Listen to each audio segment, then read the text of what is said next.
The air is warm and thick with the smell of wet fern. Somewhere behind you, the forest has grown so dense that it swallows the last pale seam of evening light.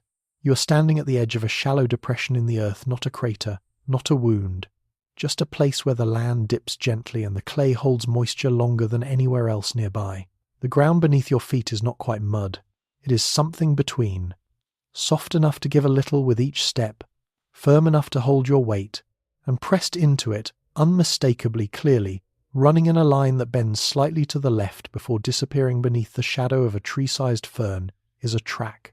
3 toes, narrow, deep at the front, where the claw struck hardest, a second track beside it, then a third, spaced almost exactly as long as your forearm. The animal that made these was not large by the standards of the world you are entering tonight. It was not the biggest thing in this forest, or the heaviest, or the loudest, but it was, without question, one of the most precise, one of the most aware, and it did not travel alone. A second line of tracks runs parallel to the first, offset by about half a metre. A third set crosses both after a few paces, angling toward the water. 3 animals moving together, their paths weaving and adjusting with a kind of loose coordination that tells you, even now, even from the evidence of pressed clay alone, that something social passed through this place, something that knew the others were there, something that had learned, over generations of close and dangerous living, to trust the ones running beside it. You are in the Late Cretaceous. The year, if such a thing can be said to exist here, is somewhere around 75 million years ago. The place is a floodplain in the interior of what will one day be called Mongolia, though the word Mongolia will not exist for another 74,999,000 years, give or take. Right now it is simply this: warm stone, shallow water, fernland stretching to the horizon, and somewhere ahead of you in the gathering dark, the soft sound of animals breathing together. This is their world. You have only just arrived in it, and tonight you will follow them home. Let yourself settle. If you are lying down, feel the weight of your body against the surface beneath you. If you are sitting, let your shoulders drop a little. The day you carried is already beginning to loosen its hold. What you are stepping into tonight is a story written not in words but in bone and stone and pressed clay. A story that waited 75 million years to be told in the quiet dark of whatever room holds you now. Most of what you think you know about Velociraptor is wrong. That is not an accusation. It is simply the nature of science. The real creature has always been stranger and more interesting than the version that became famous. The animal that left those tracks in the wet clay was not 6 feet tall. It was roughly the size of a turkey. Its body was covered not in scales but in feathers. Quill-bearing structures grew along its forearms, evidence of which was found in 2007 when paleontologists discovered a row of quill knobs on a fossilized ulnar bone that changed the picture permanently. It did not sprint in the open like a cheetah. It hunted in a world of shadows and dense vegetation, using senses that are still not fully understood, coordinating with others in ways that the fossil record has only recently begun to suggest. If you enjoy listening to sleepy prehistoric stories like this, consider subscribing. New stories arrive weekly, and the next one will be waiting whenever you need it. Tonight's story is not a chase. It is not a battle. It is something quieter, and in its own way, more remarkable. It is the story of a reunion, a small group of velociraptors returning to one another after a day of separate movement, finding the same hollow at the edge of the same dry riverbed, settling in the way that social animals settle, each one aware of the others, each one adding to the warmth and the stillness of the group. It is a story about belonging in a world that had no word for belonging but understood it completely. You will travel with them through the hours of a single long day and into the night. You will see what they saw or something close to it, filtered through what paleontologists have found in the rocks of the Djadokhta Formation, the Nemegt Formation, and dozens of other sites across Mongolia and China, where Velociraptor and its close relatives left their bones and their traces.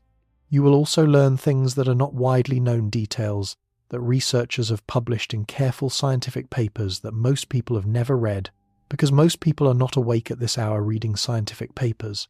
They are doing what you are doing, finding their way towards sleep. So breathe, settle. The fernland is wide, and the evening is long, and somewhere ahead, 3 animals are already moving toward the place they will rest together. Follow them. There is no hurry. The world they lived in had very little use for hurry, except in the moments that demanded it. This is not one of those moments. This is the hour before the pack comes home. The first thing you notice, moving through this world in the early light, is the silence between the sounds. There is always something making noise in the Cretaceous insects, whined through furnace fronds, the creak of wood in a stand of ancient conifers. But the silences between are different from the silences you know. They have a texture to them, a depth, as though the world is holding something back, waiting. You are standing in what will one day be the Gobi Desert, but right now it is nothing like a desert. The late Cretaceous of Central Asia was a landscape of contrasts, seasonally dry in some areas, lush and flood-prone in others, with a climate that shifted between wet and bone-dry, with a regularity that shaped every living thing here. The Djadokhta Formation, where so many Velociraptor fossils have been found, was, in some periods, an Aeolian environment, a place where wind-blown sand dunes were the dominant feature. But life found its margins, along watercourses, at the edges of oases, in the low ground where moisture lingered longer than anywhere else. The sky above you is wide and pale blue with a quality of light that is subtly different from what you are used to, a slight haziness, perhaps from volcanic activity in the distance, perhaps from the particular angle of the sun in a world slightly warmer than the one you know. The continents are arranged differently here. India is an island, still migrating north. The western interior seaway still divides what will become North America into two landmasses. The world is in the middle of a long reconfiguration, though nothing here is moving fast enough to see. The plants around you are familiar in outline but strange in detail. There are no grasses. Grasses, as we know them, were only just beginning to appear in isolated pockets during the late Cretaceous, and they had not yet taken over the open landscapes. Instead, the ground cover is a mixture of ferns, many kinds, some low and spreading, some tall and architectural, along with cycad-like plants, small flowering angiosperms, still in the early chapters of their global expansion, and dense thickets of what look almost like modern shrubs, but are not quite any species that still exists. The conifers stand tall at the margins of the landscape, their trunks pale and resinous in the morning air. Some of them are relatives of modern pines and cypresses. Others are forms that have no close living relatives at all, entire lineages that the end Cretaceous extinction will close off before they can leave descendants. They do not know this, of course. They simply grow. They simply reach for light, as trees have always done. This is the world Velociraptor mongoliensis called home. The species was formally described by Henry Fairfield Osborn in 1924, based on a skull and a claw discovered in the Gobi by an American Museum of Natural History expedition. But the creature had been here, in forms recognizable as its ancestors, for millions of years before anyone named it. It occupied a niche in this landscape that was specific and hard-won, not the apex predator, not the largest animal, but a hunter of moderate size, with exceptional sensory capability, and, the evidence increasingly suggests, an unusual degree of social sophistication. One fact that almost no one outside of paleontology circles knows: Velociraptor lived closer in time to us than it did to the great sauropod dinosaurs of the Jurassic. Those enormous long-necked animals, Brachiosaurus, Diplodocus, the giants of popular imagination, existed roughly 80 million years before Velociraptor. Velociraptor itself went extinct only 66 million years ago. In the deep time of Earth's history, that separation is meaningful. Velociraptor was not a contemporary of Brontosaurus. It was separated from those giants by an interval of time longer than the one that separates us from the KPG extinction itself. You let that sink in as you stand in the morning light. 75 million years. It is the kind of number that requires effort to hold, and yet the tracks in the clay are there, specific and physical, telling you that something real and alive and aware made these marks in this ground. The abstraction of deep time collapses, briefly, into the particular, 3 toes, the depth of a strike, the distance between footfalls. An animal that weighed something between 15 and 30 pounds, moving through morning mist with purpose. The land here is crossed by dry riverbeds that fill suddenly and dramatically when the seasonal rains arrive. Right now the sky is clear, the bed is dry, and the pale gravel in the channel has been smoothed by water that passed through weeks or months ago. Low shrubs grow along the channel's edge, their roots threading down through the gravel to find whatever moisture remains in the deeper layers. this is a good place to know. Animals come here. They come for the lingering water, for the shade of the larger plants, for the shelter of the channel walls when the wind picks up from the north. Somewhere further up the channel, where it bends around a low outcropping of reddish sandstone, is the place the pack returns to. Not a nest exactly, not a den in the way a wolf den is a den, something more informal, a familiar hollow, a known geography, a place that smells like themselves and therefore like safety. They have been using it for weeks. You do not know this yet, but you will come to understand it as the day unfolds. There is a distant sound that is not wind and not insect, something moving through dry fern with a rhythm that suggests intention, something that knows where it is going. The morning has barely started, and the pack has already been moving for hours. Let's follow them back to where the day began, before the heat, before the hunt, before the long arc of light across a landscape that will not exist again for 75 million years. There is something worth knowing about how velociraptors began their days, and it starts, as most things did in this world, in the last hour before sunrise.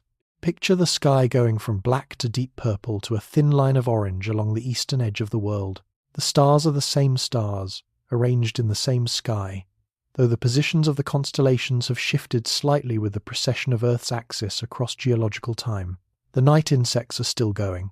The ferns are black shapes against a slightly less black sky, and in the hollow near the sandstone outcropping, something moves. There are 3 of them tonight.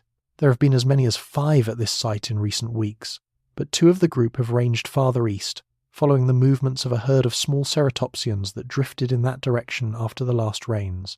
The 3 that remain are familiar to each other in the way that animals are familiar, not through language or conscious knowledge, but through the accumulated texture of proximity, the smell of each other, the sound of each other's breathing in the dark, the small adjustments of position that happen without waking, the quiet choreography of bodies that know the bodies beside them. The smallest of the 3 stirs first. This is, it turns out, not unusual for Velociraptor. A 2015 study of scleral ring morphology, the rings of small bones inside the eyes of birds and some reptiles, suggested that many non-avian dinosaurs may have been cathemeral in their activity patterns, meaning they were active in irregular bouts throughout the day and night rather than strictly nocturnal or diurnal. For Velociraptor specifically, analysis of relative eye size and the proportions of the scleral rings suggest an animal capable of functioning in low light conditions, possibly active during the twilight hours of dawn and dusk, when visual predators are often at their most effective and their prey animals are often at their most confused. The smallest of the 3 raises its head. In the pre-dawn, its eyes catch what little light there is, not the reflective glow of a cat's eyes, but something more subtle, a slight luminance that suggests a retina working hard to gather information from a dark world. Its feathers ruffle once, settling again. Around it, the other 2 still lie pressed together against the cool sandstone, their warmth exchanged in the way that small social animals exchange warmth, not as a strategy, just as a consequence of being close. The world is waking up around them, and the day they are about to have, the day you are about to follow them through, will be one of those days that tests the bonds between them without quite breaking anything. By the time evening comes, and the hollow fills again with the sound of 3 animals breathing at rest, something will have shifted slightly, quietly, in the way that social bonds shift when they are used and proven and returned to. You are going to witness a reunion. But first, you have to understand what separated them. In the hour before full sunrise, there is a quality of light that exists nowhere else in the day. It arrives before the sun itself, a diffused glow that seems to come from the air rather than from any single source. In this light, standing a few feet from where the 3 velociraptors rest, you can finally see them properly, or as properly as the light allows. They are smaller than you expected. This is the first and most important correction the real animal makes to the cinematic version. The largest of the 3 is perhaps 60 centimeters at the hip. Its body, from snout tip to the base of its tail, is perhaps 1.5 meters long, though the stiff tail adds another 0.5 meter to its total length. It weighs, you estimate, somewhere between 15 and 25 kilograms, the size of a large house cat stretched into a more linear, elongated form, or perhaps closer to a small dog, but with a posture and a bearing that the comparison does not quite capture. What captures you is the feathers. They are not like bird feathers in their coverage. They do not form the smooth aerodynamic surface of a wing, or the soft insulating blanket of a winter bird. They are more selective, more structural. Along the forearms they are the most developed, growing from the quill knobs that run along the ulna in a row that is almost decorative in its precision. These are not flight feathers. Velociraptor's arms were not capable of flight, and the feathers along them served no aerodynamic function in the modern sense. But they were real feathers, with a complex structure, and they were there for reasons that paleontologists have argued about with genuine interest. One leading hypothesis, which the comparative anatomist Phil Center elaborated on in some detail, is that the forelimb feathers of dromaeosaurids like Velociraptor may have been used in wing-assisted incline, running a behaviour seen in modern ground-dwelling birds like chukars, which use their partially developed wings to help them run up steep surfaces.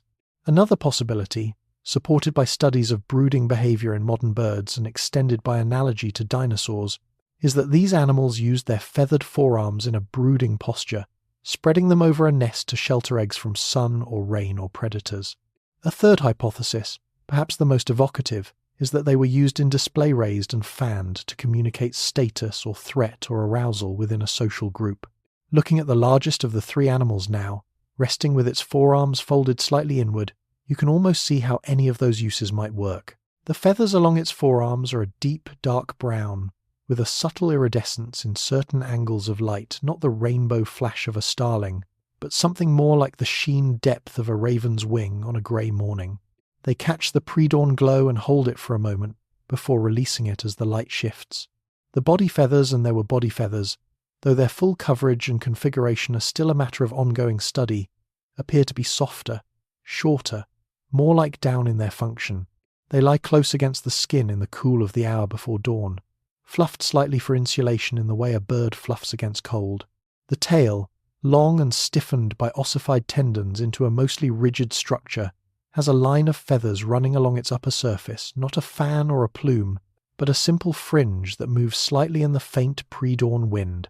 Here is something that almost no general account of Velociraptor mentions.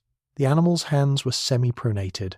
This means that when it walked or ran, its palms faced inward, toward each other, rather than facing downward, the way a lizard's hands face. This is the same hand orientation you see in modern birds. It is a feature that links Velociraptor firmly to the evolutionary line that produced birds, and it also means that the famous sickle claw, that enlarged, curved, retractable second toe that has defined the popular image of the animal, was used very differently from how it appears in most illustrations. The sickle claw was held off the ground during walking, the way a cat holds its claws partially retracted. You can see this in trackways. Dromaeosaurid tracks, when preserved, typically show only the third and fourth toes clearly, with the second toe, the one bearing the enlarged claw, either lightly touching the substrate or not touching it at all. The claw was kept sharp by being kept off the ground. It was a precision tool, not a blunt instrument. How was it used? For a long time the assumption was that it was used to slash and eviscerate prey, raking along the belly of a large animal in a disemboweling stroke. This image became iconic, but a 2011 biomechanical analysis by Manning and colleagues found that the sickle claw was not well suited to slashing its curvature, and mechanical leverage pointed instead toward a gripping function, specifically the ability to hook into prey and hold on while the animal secured a bite with its jaws. Think less of a scalpel and more of a crampon. The claw was not for killing. It was for not letting go. The three animals before you are carrying this arsenal of adaptations in a state of perfect unconscious rest. They do not know what they are. They know only what they smell, what they hear, what the light tells them, and what the warmth of the ground and the bodies beside them tells them. The smallest one, which has been awake for a few minutes now, turns its head slowly toward the east. Something in the changing air has caught its attention, a shift in the smell of the world that precedes the full arrival of morning. It does not make a sound. It simply tracks the change, attending to it with the full capacity of its senses, which are, as we will come to understand, considerably more impressive than they appear. There is another hidden fact here that deserves quiet attention. Velociraptor had one of the largest brain-to-body size ratios of any non-avian dinosaur known. Its encephalization quotient, a measure that compares actual brain size to the predicted brain size for an animal of its mass, was significantly higher than in most other dinosaurs, and comparable to that of modern birds. The olfactory bulbs were particularly well developed, suggesting an acute sense of smell. The semicircular canals of the inner ear, which govern balance and spatial orientation, were enlarged in ways consistent with an animal that made rapid, precise head movements. It was not intelligent in the way a raven is intelligent, or a crow, but it was not simply a reflex-driven predator either. There was something going on in that skull, some processing of the world's information that was more complex than the bones alone can fully tell us. The smallest animal lowers its head again. The scent that interested it has resolved into something familiar, the smell of the dry riverbed warming in the first light, a small shift in the overnight temperature, carrying damp stone and dry fern in equal measure. Nothing alarming, nothing requiring action. It settles again, though it does not fully close its eyes. You are struck, watching this, by something you did not expect to feel. There is an intimacy to it. Not between you and the animals, they do not know you are here, but within the group itself. The way the smallest one settles back against the middle animal when it lies down again. The way the largest shifts its tail almost imperceptibly to give the returning weight more room. These are not dramatic gestures. They are the kind of small adjustments that happen between animals who have spent many nights in the same hollow, whose bodies have learned the geometry of each other's presence. The question of whether Velociraptor was truly social, whether it hunted cooperatively, whether it formed persistent bonds, whether it had something that could be called a pack structure, is one of the most discussed and debated questions in dromaeosaurid paleontology. The evidence is complicated and incomplete, as the evidence for behavior always is when the animals in question have been dead for 75 million years. But some things can be said with reasonable confidence, and others suggested with careful qualification. We will return to this question throughout the night, building the picture piece by piece as the day unfolds and the animals reveal themselves through their actions. For now, what you need to know is this. 3 animals rest together in a hollow near a dry riverbed, and the sky above them is turning from purple to gold. The day they are about to enter will separate them, send them in different directions across the landscape, each pursuing the immediate demands of hunger and territory and the environmental pressures of their particular moment in the Cretaceous. And then, as the light falls again, the landscape will draw them back, not through any plan or conscious intention, through the older, quieter force of habit and belonging. Do you find yourself wondering what they dreamed about, if they dreamed at all? The question of sleep and dreaming in non-avian dinosaurs is genuinely open. We know modern birds dream, entering REM-like sleep states that researchers have observed through both behavioral indicators and brain activity studies. And Velociraptor was, in evolutionary terms, close enough to the bird lineage that the possibility cannot be dismissed. Sleep, for these animals, was not simply the absence of waking. It was its own kind of presence, its own kind of living. And tonight, following them back to rest, you will come to understand what that means in a world 75 million years before sleep became something that needed to be chased. The gold deepens in the east. The smallest animal opens its eyes fully for the first time. And somewhere to the north, along the dry riverbed, the day's first breeze moves through the ferns with a sound that is almost, in this still hour, like breathing. If you are drifting already, let yourself go. The story will hold you gently. Subscribe so the next journey into deep time is waiting whenever you need it. Sleep well. The 3 animals are moving now. Not running, not pursuing anything specific, simply moving, with the unhurried deliberation of predators who have not yet identified a target, but are orienting themselves toward the conditions most likely to produce one. The smallest leads, not because it is dominant, but because its direction of travel happens to be the one the others fall in line behind. This is a subtle and important distinction. Velociraptor packs, if they can be called packs, do not appear to have operated through the kind of rigid dominance hierarchy that characterizes wolf packs or orcapods. The evidence from Trackway's several sets of parallel dromaeosaurid tracks found at sites in Utah and British Columbia suggests a more fluid leadership, animals moving in rough coordination without a fixed command structure.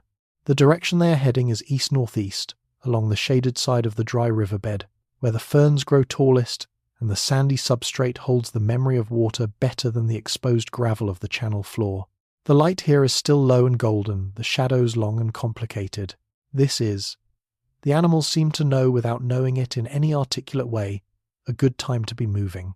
The prey animals that share this landscape are in transition, the nocturnal ones still returning to their resting places, the diurnal ones not yet fully alert and oriented. The window between is narrow, but these animals know how to use narrow windows. What are they hunting? The short answer is almost anything they can catch, with strong preferences determined by availability, energy cost, and risk. The fossil record of the Djadokhta Formation reveals a rich community of potential prey species. Protoceratops andrewsi, a ceratopsian about the size of a sheep, was extremely abundant in this environment and appears in the fossil record in enormous numbers, far more individuals represented than any other species. Oviraptor-like dinosaurs were present. Small mammals, including several multituberculate species, moved through the undergrowth. Lizards were common. Even insects, though they rarely leave fossils, were certainly part of the dietary landscape for a generalist predator. The most famous evidence of Velociraptor's predatory behavior is a specimen that has become one of the most celebrated fossils in paleontology. The fighting dinosaurs, discovered in 1971 by a Polish Mongolian expedition in the Gobi. It shows a Velociraptor and a Protoceratops locked together in what appears to be the precise moment of their deaths. The Velociraptor's sickle claw hooked into the Protoceratops's neck region, the Protoceratops's beak clamped around the Velociraptor's right forelimb. Both animals died together, probably buried by a collapsing sand dune, their bodies preserved in the posture of their final struggle. It is one of the most intimate moments of predation ever captured in the fossil record. A predator and prey frozen in the last seconds of a hunt that cost both of them everything. But here is a detail about that famous specimen that almost no popular account mentions. The Protoceratops in the fighting dinosaurs appears to have been significantly larger than the Velociraptor. Some estimates suggest the Protoceratops outweighed the raptor by a factor of 2 to 1 or more, which raises a question. Was this a case of extreme predatory ambition, a single raptor attacking prey well above its weight class? Or was it a distraction, one animal holding the prey while others fed? Or was it simply a bad day, an opportunistic attack on an animal encountered alone that went wrong for both parties? The three animals moving along the riverbed this morning are not heading toward Protoceratops country. The herd that was nearby last week has moved, following the sparse vegetation in its seasonal pattern, and the pack has not yet relocated it. What they are moving toward, in the complex way that predators move toward things without fully knowing it, responding to scent gradients, to sound, to the accumulated knowledge of which directions have been productive before, is a low area where the ferns grow in dense stands around a patch of exposed rock. In wet seasons, this area holds a shallow pool. Right now, the pool is gone, but its memory remains in the vegetation and in the habits of the small animals that depended on it. The lead animal, the smallest, slows. Its head drops slightly, its neck extending forward. This posture, low and elongated, has been interpreted in several theropod species as an attention posture, the animal bringing its eyes and nostrils as close to the source of interest as possible, while minimizing its own visual profile. The others slow in response to the lead animal's change of pace. Not through any signal, you can see no vocalizations, no obvious gesture, simply the way that socially sensitive animals read and respond to the posture and movement of their companions. Something is in the fern stand, something small moving with a rustling that is slightly too regular to be wind. The lead animal does not rush. It advances by increments, each step placed with a care that seems almost excessive for something that is not, by any obvious measure, being careful. But the substrate here is dry and somewhat loose, and a single displaced stone or a too heavy footfall could transmit vibration through the ground, and many of the small animals in this landscape, the lizards especially, are exquisitely sensitive to substrate-borne vibration. This is a known anti-predator adaptation in several lizard species today, and there is no reason to doubt that the lizards of the Cretaceous had evolved similar sensitivities. Here is something worth holding quietly in mind. Velociraptor had a wishbone, a furcula, the same structure that you call a wishbone in a chicken. This bone was long thought to be unique to birds, a marker of avian identity, until fossil discoveries in the 1990s and 2000s revealed that it was actually widespread among theropod dinosaurs, including dromaeosaurids. The furcula in Velociraptor functioned as a spring in the shoulder girdle, storing and releasing energy during arm movements and during rapid head strikes, the kind used in capturing prey. It is one of dozens of features that, when you catalogue them, make the boundary between Velociraptor and a bird feel less like a wall and more like a gradation. The lead animal freezes completely. It has identified the source of the rustling, a lizard, perhaps 20 centimeters long, sitting on a flat piece of sandstone that has been warmed by the first direct sunlight of the day. The lizard is basking, its body absorbing the morning heat with the algorithmic efficiency of an ectotherm, turning solar energy into metabolic warmth before the day's activities begin. It has not seen the Velociraptor. It is oriented away from it, which is the Velociraptor's primary advantage. The other two animals have fanned slightly to either side, not through any coordinated tactical decision, but through the natural tendency of predators in proximity to a potential prey animal to spread their positions, a tendency that, when it works, functions as a rudimentary surround even without planning. What happens next is over in less than a second. The lead animal strikes not a running leap, but a short, explosive lunge, covering the distance between its frozen position and the lizard's stone in what seems like a single motion. The sickle claw of its right foot hooks as its body lands, its jaws snapping down in the same motion. The lizard manages only the beginning of a dart before the contact is made. There is no drama in it, no sound beyond the brief impact. The other two animals approach in a different register, not competing for the food, which would be too small to divide meaningfully among three, but drawn by proximity and the scent of the kill. The lead animal consumes the lizard in 4 bites. The others watch from a short distance. This is, in its own quiet way, a significant piece of information. There is no aggression around the food, no displaced feeding hierarchy. Animals that are not getting this particular meal are not being driven away or threatened. They stand nearby, attend to the moment, and then the group moves on together when the lead animal is finished. Small, fast, over. But the morning has more to offer than lizards on flat stones, and the pack knows it in the wordless, experience-dense way of animals for whom knowledge and sensation are the same thing. They turn northeast again, moving away from the riverbed and toward a low rise where the vegetation changes thicker, darker, the taller conifers beginning to assert themselves at the crest of a gentle hill that overlooks a broader floodplain beyond. From that rise, on a clear morning, the visibility extends for several hundred meters, and visibility, for a predator that coordinates with others, is a tool as important as teeth or claws. They climb the rise in single file, the smallest still leading, the others maintaining a spacing of about 3 to 4 body lengths between them. Not close enough to be a single silhouette from a distance, not far enough to lose visual contact with each other. The spacing is, like so many things these animals do, both practical and difficult to categorize. It might be called strategic if applied to humans. Applied to these animals, it is simply what works, encoded in behavior across the generations that followed the animals that survived because they moved like this. At the crest of the rise, the lead animal stops again. The others stop too, slightly below and to either side, and for a moment all three look out across the floodplain in the new light. The scene below them is alive with activity, small movements, the distant shapes of other animals going about their own mornings. You watch them watching it. You hold your breath without meaning to. Something is about to happen in that landscape. Or maybe nothing is about to happen, and the pack will descend the rise and move on to other places and other mornings. Either way, in this held moment at the top of the hill, with the light still golden and the world still quiet, they look for just a moment exactly like what they are.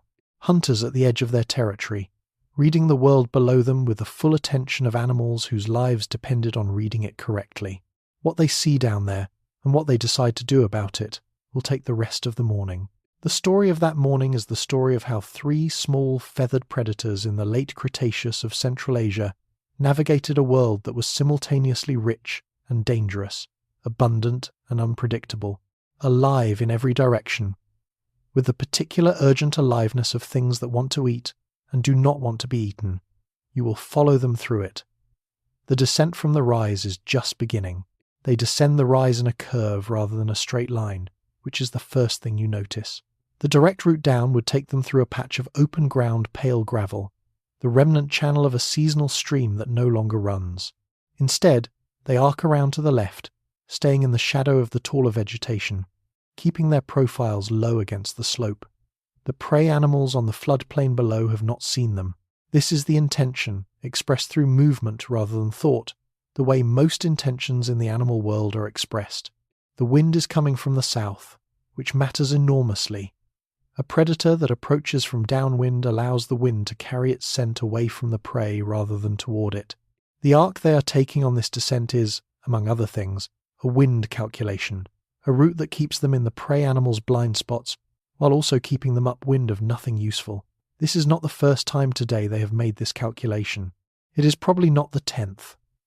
In the life of a predator in this landscape, reading the wind is as constant and automatic as breathing. On the floodplain, several hundred meters ahead, there is a group of small dinosaurs that have attracted the pack's attention. They are Protoceratops juveniles, young animals, perhaps 2 or 3 months old, traveling in a loose group at the edge of the adult herd that lies further back along the floodplain. The juveniles are doing what juveniles of many species do in the morning, moving more than the adults, exploring slightly beyond the established boundaries of the group, investigating objects on the ground. They are not separated from the adults. The adults are visible in the middle distance, a cluster of stocky, beaked shapes whose orientation changes as the 3 raptors watch, some facing their direction, most not. The herd has not registered them, not yet. Here is a detail about Protoceratops that illuminates the ecology of this encounter. Protoceratops was extraordinarily abundant in the Djadokhta Formation. Mass death sites, places where large numbers of individuals died together, probably in flash floods or sandstorm events, have yielded specimens ranging from hatchlings to large adults. This abundance suggests that Protoceratops was a keystone herbivore in this environment, the way zebra or wildebeest are keystone herbivores on the modern African savanna. Its sheer numbers meant that it was the most available large prey item for any predator in the area, and like keystone herbivores everywhere, it had evolved a complex suite of defensive behaviors. The ruff of frill tissue around the neck and skull of Protoceratops, though not the elaborate structure of the later ceratopsians like Triceratops, was still a significant anatomical feature.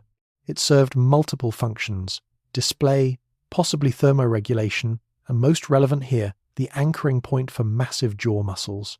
Protoceratops had one of the most powerful bites of any dinosaur of comparable size. The beak could clip vegetation, certainly, but it could also clip bone.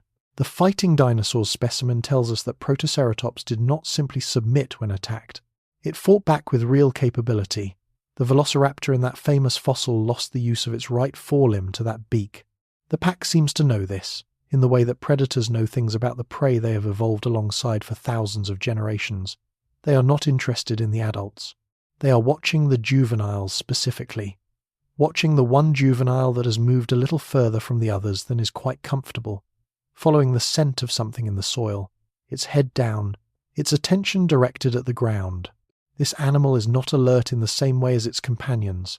Its body language is the body language of distraction. The smallest raptor has stopped on a flat rock at the edge of the floodplain, partially screened by a stand of low cycad-like plants. Its head is moving in small, precise adjustments, tracking the juvenile. You notice something specific about the way it holds its head, not perfectly still, but moving in the small rapid oscillations that birds use to triangulate visual information from 2 eyes that are positioned on the sides of the skull. Velociraptor's eyes were not as laterally positioned as those of a herbivore. They faced somewhat more forward than many dinosaur reconstructions suggest, giving a wider binocular field than a strictly prey-type animal would have. But they were not forward-facing like a human's eyes either. The head motion compensates for this, giving the brain a series of slightly offset images that improve depth perception during the critical moments before a strike. The other 2 raptors have settled into positions on either side of the lead animal, spread perhaps 15 meters apart. They are still. The floodplain between them and the juvenile Protoceratops is open, mostly flat gravel and low fern, with a few scattered rocks that offer cover for perhaps half the distance. The rest is open ground. This is the constraint. The decision being made right now, or something that functions as a decision, a weighting of information against energy and risk, is whether the open ground is crossable before the juvenile registers the movement and alerts the herd. What determines a predator's decision to attack or hold? This is a question that behavioral ecologists have studied in many living species, and the answers are nuanced and context-dependent. The fundamental calculation involves the probability of success, the energy cost of the attempt, the caloric value of the prey if the attempt succeeds, and the risk of injury. For Velociraptor, hunting in a group shifts several of these variables. Multiple animals can approach from multiple angles simultaneously, reducing the prey's ability to focus its escape behavior on a single threat. Multiple animals can pursue if the first strike fails. Multiple animals sharing a large meal means that the caloric return per hunter is still substantial, even divided. But Protoceratops, even a juvenile, is not trivially small prey for a pack of this size. The juvenile ahead of them on the floodplain is perhaps a third to half the body mass of each adult raptor, which means it is possible to kill and consume alone. But killing it in open ground, in view of adult animals that can and will respond to distress signals, this is the risk variable that requires the most careful waiting. 30 seconds pass. The lead animal does not move. The juvenile Protoceratops continues rooting in the soil with its beak. The wind holds steady from the south. And then, without any signal you can detect, the decision resolves. Not today. Not this target, not this angle, not with the adults this close. The lead animal simply turns, its body reorienting in the smooth economy of movement these animals seem to make automatic, and the others turn with it as though they had been part of the same thought. The group moves back toward the shadow of the vegetation and continues north along the base of the rise. This is the part of predator behavior that never makes it into dramatic retellings. The vast majority of hunting time is not hunting, it is watching, calculating, deciding. A 2016 study of Komodo dragon hunting behavior found that individual dragons make active pursuit attempts in only a small fraction of their total active time. The rest is a combination of ambush, waiting, patrol movement, and passive monitoring of prey movements. For a group of animals as cognitively sophisticated as Velociraptor appears to have been, this calculation would have been more complex and more nuanced. The decision not to hunt is as important as the decision to hunt. Wasting energy on failed attempts depletes reserves. Injuries sustained in failed attempts can be catastrophic. The patience of a predator is not passivity. It is its own form of action. They move north through the mid-morning heat, which is beginning to build toward the uncomfortable. The sky has cleared completely, the haze of early morning burned off by the climbing sun. In the open stretches of gravel between vegetation patches, the ground reflects heat back upward. The lizards that were basking earlier have completed their thermoregulation and retreated into the shade of rocks and fern stems. The small mammals that move in the night have been underground for hours. The floodplain, which was active and interesting at dawn, is quieting into the heat stillness of mid-morning. The pack adjusts. They move more slowly. They favour the shadowed side of ridges and outcroppings. They pause more frequently, standing in patches of shade with their mouths slightly open in the way that some birds thermoregulate, allowing air to move across the moist membranes of the throat. The question of Velociraptor's thermoregulation is genuinely complex, as with so many aspects of non-avian dinosaur physiology, the evidence is indirect and requires inference from multiple sources. The presence of feathers suggests some degree of endothermy, the ability to generate internal heat. The bone microstructure of dromaeosaurids, when examined under microscopy, shows growth patterns more consistent with fast-growing, metabolically active animals than with the slow-growing, ectothermic pattern seen in modern lizards. Most paleontologists today are comfortable saying that Velociraptor was probably mesothermic, generating significant internal heat, but not necessarily maintaining the precise temperature control of modern mammals and birds. It operated at a metabolic level somewhere between a lizard and a hawk. In practical terms, this means the morning heat was something to manage, not ignore. The three animals find a patch of shade beneath a tight stand of conifers where the canopy is dense enough to block the direct sun. They settle here, not the deep settling of night rest, but the alert, watchful stillness of animals pausing in the midday heat. The smallest one grooms along its forearm feathers with its beak, working from the base toward the tips in the smooth, automatic motion that feathered animals perform without interruption across hundreds of millions of years. The others adjust positions occasionally, finding angles where the shade is most complete. And here, in this quiet midday pause, is where the day's first significant separation begins. You have been watching all three animals for hours now. In a short while, the middle animal, the largest, will rise and move east, following a scent that the others either cannot detect or simply do not respond to, and the group that was 3 will become 2 and 1, and the story of the rest of the day will be the story of that separation and what each part of the divided group experiences before the light fades and the hollow near the sandstone outcropping calls them all back. But you do not know that yet. Right now, in the shade of the conifers, there is only the sound of breathing and the distant, patient sound of a world that has no hurry. The largest of the 3 moves first. It rises in the unhurried way of an animal that has decided something in a register below decision, the way you sometimes wake from sleep already turned toward the window, before you have consciously decided to look at the light. It stretches a full body extension, head dropped, back arched slightly, tail lifting in a motion that is so bird-like that you feel a small jolt of recognition even across 75 million years of evolutionary distance. Then it moves east, out of the shade and into the direct sunlight of mid-morning, pausing once at the edge of the tree shadow to lower its head and inhale deliberately at something in the gravel. The other two watch it go. This is not distressing to them, or at least nothing in their behaviour suggests distress. The smallest settles slightly, tucking its head a degree further under its own raised forearm, not hiding exactly, but reducing its exposed surface area in the heat. The middle-sized animal, which has been resting with eyes partially closed, opens them more fully for a moment to track the large one's departure, then closes them again to their previous position. The group dynamic has shifted. The composition of the group has changed, but the group has not ended. Two remain, and two is enough to be a group. This is something worth holding gently. The separation may be common.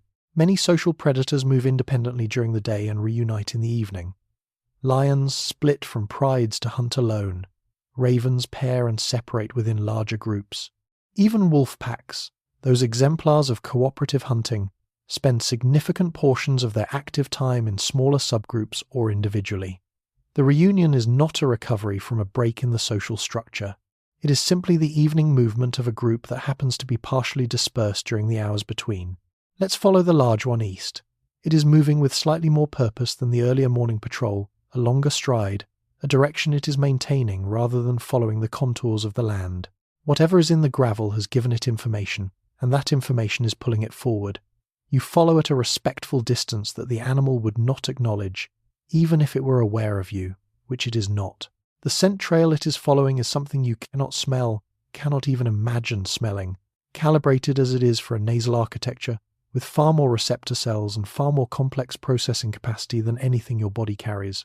Olfaction in dromaeosaurids is a subject that neuroscientists and paleontologists have explored through analysis of endocasts, casts of the interior of the skull that reveal the approximate size and shape of brain structures. In Velociraptor, the olfactory bulbs are proportionally large, suggesting an acute and detailed sense of smell. In this, Velociraptor was not unusual among theropods. Many large predators of the Cretaceous had well-developed olfactory apparatus. What may have been somewhat unusual was the combination of acute smell with the other elevated sensory capabilities we mentioned earlier. The balance systems, the visual processing, the hearing. An animal that smells well, sees well, hears well, and moves with precision is an animal with a very rich and detailed representation of its environment. The trail it is following leads down the gentle east slope of the rise, across a stretch of pale gravel that it crosses quickly, moving through exposure with a slightly elevated pace that reflects not quite urgency, but a preference for being in cover again and into a denser patch of vegetation, where a low rocky shelf creates a south-facing alcove. In the alcove, partially in shadow, something has been here recently. You can see the marks in the soft ground at the edge of the rock shelf, deeper impressions, larger bodied than the Velociraptor, with a pattern that suggests a different body geometry altogether. The large raptor moves into the alcove and drops its head to the ground, inhaling at the impressions, moving along the line of them toward the back of the shelf. At the back, where the rock meets the soil, there is a small cavity, not quite a burrow, more of a recess where the rock overhangs slightly. Whatever left the tracks entered this recess and did not come out, or came out from another direction. The large raptor explores the perimeter of the recess slowly, its head working close to the ground, its movements deliberate and searching. What is in there? Probably a mammal. The mammals of the Cretaceous were, with a few exceptions, small multituberculates and other groups, ranging from mouse-sized to perhaps rabbit-sized, mostly nocturnal, mostly burrowing or climbing, the kind of animals that spent the age of dinosaurs in the metaphorical and sometimes literal margins of the world, waiting for a different era. But their burrows were real and their ability to disappear into rocky substrate was real, and a velociraptor investigating a mammal burrow is in something of an awkward position too large to follow, with no obvious way to compel the animal to emerge. Here is a fact that most people find surprising when they first encounter it. Mammals were actually quite diverse during the Cretaceous, with over 20 distinct lineages identified from the Mongolian Cretaceous alone. We tend to think of them as rare and marginal during this period, and in terms of body size and ecological dominance they were, but in terms of species number and adaptational variety, they were holding their own in the ecological margins, waiting for the post-extinction world in which their descendants would inherit the larger ecological roles. The relationship between Velociraptor and these mammals was purely predatory when it could be established, but the mammals' underground and nocturnal lifestyle made them frequently inaccessible to a predator that, despite its acute senses, could not simply dig through solid rock. The large raptor spends several minutes at the recess before the investigation resolves into nothing productive. It backs out of the alcove, shakes its head once in a motion that seems almost dismissive, and reorients itself. The mid-morning has advanced while it was investigating. The sun is higher now, the shadows shorter, the heat more assertive. It moves south along the base of the rise rather than back the way it came, adopting the shade-seeking movement pattern of the earlier midday pause. It is looking for something else now, or listening for it. Its head tilts slightly as it moves, the posture of an animal monitoring acoustic information from its environment. What does Velociraptor hear? The ears of dromaeosaurids, like those of their close relatives the birds, were not external structures in the way that mammal ears are external structures. There were no external pinnae, no cups of cartilage to focus sound. Sound entered through an opening in the skull, the external auditory meatus, which in dromaeosaurids appears to have been relatively large and positioned such that the animal could adjust its head position to improve directional sensitivity. The inner ear, again inferred from endocasts, shows well-developed cochlear structures. The hearing range was probably somewhat different from human hearing, perhaps better at mid-frequencies and with good directional resolution. In a landscape full of animals moving through dense vegetation, good directional hearing is enormously valuable. It tells you not just that something is there, but where there is. Something in the vegetation ahead has caught its attention. The head tilt has stabilized, pointing toward a cluster of fern stems about 30 meters to the south. The large raptor slows. Its stride shortens. It moves into a low crouch that is not dramatic. There is no sudden freeze, no held breath, stillness, just a gradual lowering of its body profile as it approaches the source of the sound. In the fern stand, a small bird-like dinosaur is moving through the stems. This is not a bird in the modern sense, but it is close to the boundary, one of the many avian-adjacent forms that populated the Late Cretaceous before the KPG extinction cleared the path for the true birds that inherited the Cenozoic. It is perhaps half the size of the raptor, bipedal, with small arms and a relatively large head. It is feeding on insects, working methodically through the fern stems with quick, precise movements. It has not detected the raptor. The large raptor covers the last 15 meters in a rush that you almost miss so fast and direct that by the time you register that it has moved, it has already made contact. There is a brief struggle in the fern stems, a sound of vegetation disturbed, and then stillness. The raptor backs out of the ferns with the small dinosaur in its jaws. The kill was swift and accurate, the strike well placed. It stands for a moment with the prey item, breathing from the exertion, not moving immediately. The small animal stops struggling. The raptor begins to feed. This is a different situation from the lizard this morning. That was a small snack consumed quickly in the presence of the others. This is a more substantial meal, consumed alone, with the particular focus of an animal whose morning of searching has finally paid out into something worth the energy spent. The feeding is efficient and relatively quiet. Velociraptor had teeth, small and serrated, that were effective for cutting and shearing, and the jaws could exert significant force for an animal of its size. Recent studies of jaw mechanics in dromaeosaurids suggest that the bite force, while not exceptional compared to larger theropods, was sufficient to process the bones of small to medium prey items. And here, in the private midday of this single animal's separate path, you witness something the popular version of Velociraptor rarely shows: the ordinary work of keeping itself alive. No pack coordination, no elaborate tactical maneuvering, no engagement with prey that requires more than a single well-executed strike.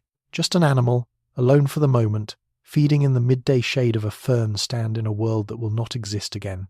It will carry this meal's energy with it through the rest of the afternoon, back to the hollow, back to the others. The scent of it will be part of what it brings to the reunion. The others will smell where it has been and what it has eaten. The information will pass between them without ceremony, without announcement, in the wordless, physical language of animals who live close enough to read each other. While the large one moved east into its private afternoon, the two who remained in the conifer shade have shifted without moving far. The smallest one is now pressed against a flat rock that retains a slight warmth from earlier morning sun. A warmth that is, in the increasing heat of the day, almost too much, but not quite. It has found the precise position where the residual warmth of the stone and the shade of the fern above it are in balance, and it is occupying that position with the commitment of an animal that has found something worth holding on to. The middle animal is a few feet away, facing north, alert in the loose way of animals that are neither fully active nor fully resting. Its eyes are open. Its head moves occasionally in small adjustments, tracking sounds or scents that arrive from the surrounding landscape. Every few minutes it rises slightly and shifts position, not moving from the shaded area but repositioning within it, the way animals do in the heat to avoid sustained contact with warm ground. Between these two, there is a quality of relationship that is difficult to describe without importing terms from human social life that do not quite fit. They are not friends in the way that word implies conscious preference and historical narrative. They are not mates, as far as the evidence suggests. Velociraptors' reproductive relationships are not well understood, but the pack compositions seen in trackway evidence and inferred from social group fossils do not map cleanly onto mammal pair bonding structures. What they are is familiar. They know each other in the deep, physical way that animals who have lived in close proximity for an extended time know each other. The smell of each other is the smell of safety. The sound of each other's breathing is the ambient texture of a world that is functioning correctly. In mid-afternoon, the smaller of the two rises and moves north. The middle animal watches it go but does not follow immediately. It waits several minutes, a span that seems deliberate, though whether it is deliberate in any meaningful sense is impossible to say, and then follows in the same direction, though not precisely the same route. The two are still close enough to monitor each other's movements but have adopted the loose parallel travel of the morning hunt, each following the most interesting available thread of scent or sound, while remaining aware of the other's general position. They are heading toward water. There is no large source of open water in this landscape at this time of year. The seasonal rains are still weeks away. But there is a seep, a place where underground moisture reaches the surface in a thin, slow trickle that has been pooling in a shallow depression between two rocks. Animals know about this seep. It is marked, in the invisible cartography of territorial living, by the scent signatures of every creature that has visited it. For the raptors, visiting it is both a practical matter hydration and an information-gathering one. A seep in dry conditions is a magnet for the animals of the landscape, and the scents that accumulate around it constitute a kind of newspaper, reporting on who has been in the area and when. They reach the seep in the late afternoon. The depression holds perhaps a centimetre of water above the damp clay at its base, a thin, slightly silty layer that is nevertheless real water and very much welcome. The smallest drinks first, lowering its head in the somewhat awkward posture that bipedal animals adopt when drinking from a very low source front of the body dipping, tail rising slightly to counterbalance. It drinks for perhaps 30 seconds, then steps back. The middle animal takes its turn. Neither attempts to displace the other. The turn-taking is not enforced by any obvious signal. It simply happens, in the way that things happen between animals who have learned through long experience not to complicate what doesn't need complicating. The scent information at the seep is dense.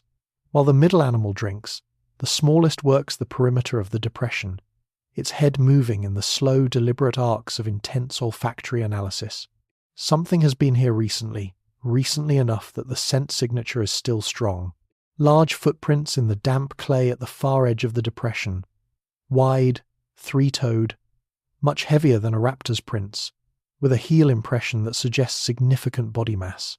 An ankylosaur, probably one of the armoured dinosaurs that shared this environment. The prints tell the story of a brief visit. The animal came to the seep from the northwest, drank, and departed to the northeast.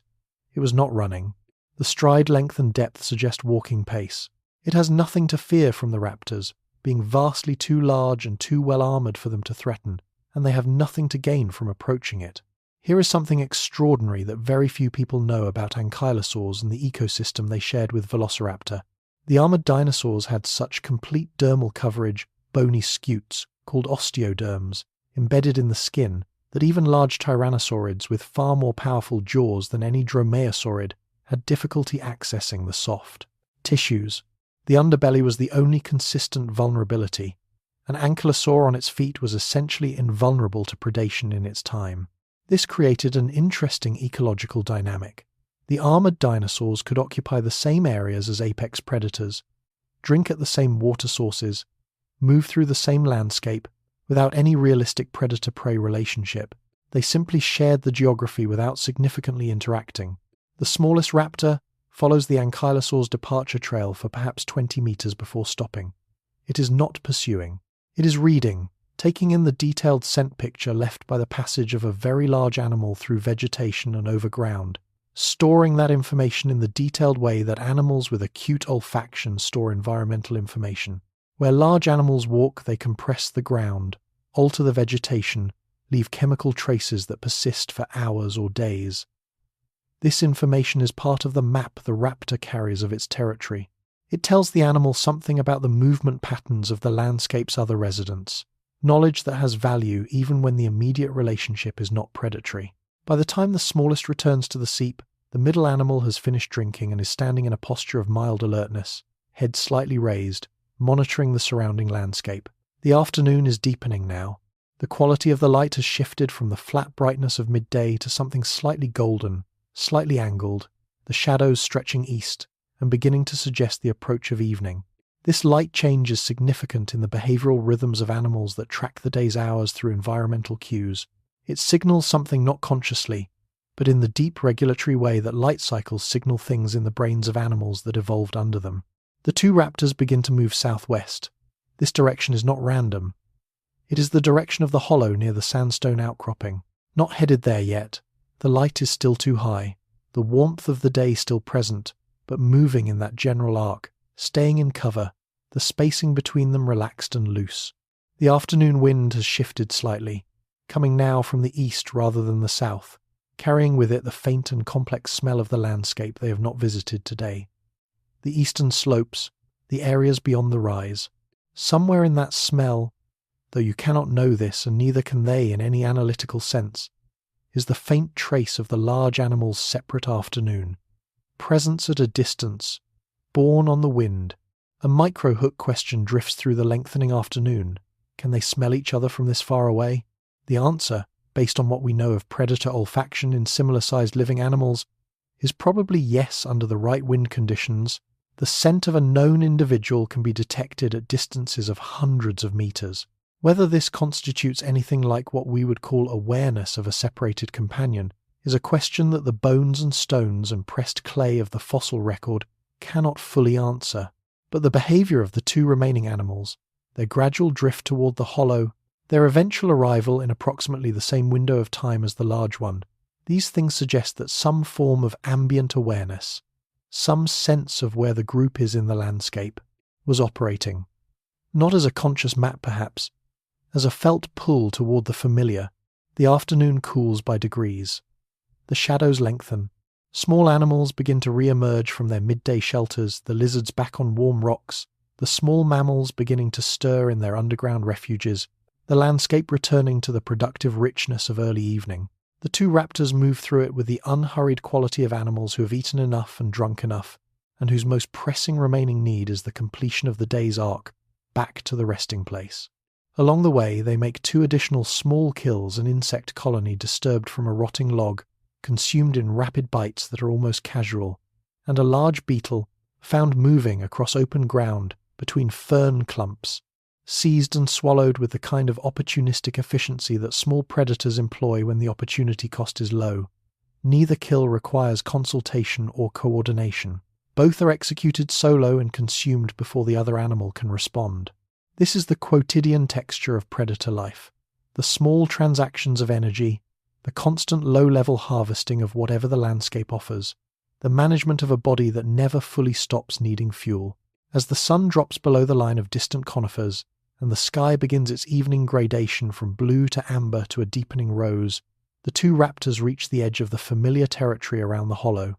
The sandstone outcropping is visible now, its rock warm in the last direct light, its familiar shape a landmark in the geography of their daily range. The hollow below it is in shadow already, the moisture of the evening beginning to gather there in the slightly cooler air that pools in low ground after sunset. They slow. The smallest one stops at a familiar scent marking point, a rock at the edge of the hollow area where the pack routinely deposits chemical signals of presence and identity and investigates it briefly. The scent here is fresh, not just today old, very recently made. The large animal has been back, has already arrived, is here, somewhere in the shadow of the outcropping, waiting in the loose way that social animals wait, not watching for the others exactly, but present in a way that has an element of orientation toward the expected direction of return. The smallest raptor moves toward the hollow with a slight change in its movement quality, something that is not quite hurrying, but is no longer the measured pace of the afternoon's circuit. The middle animal follows, and in the shadow of the sandstone, a shape that was still becomes slightly less still. The evening is beginning. The reunion happens without ceremony. This is important.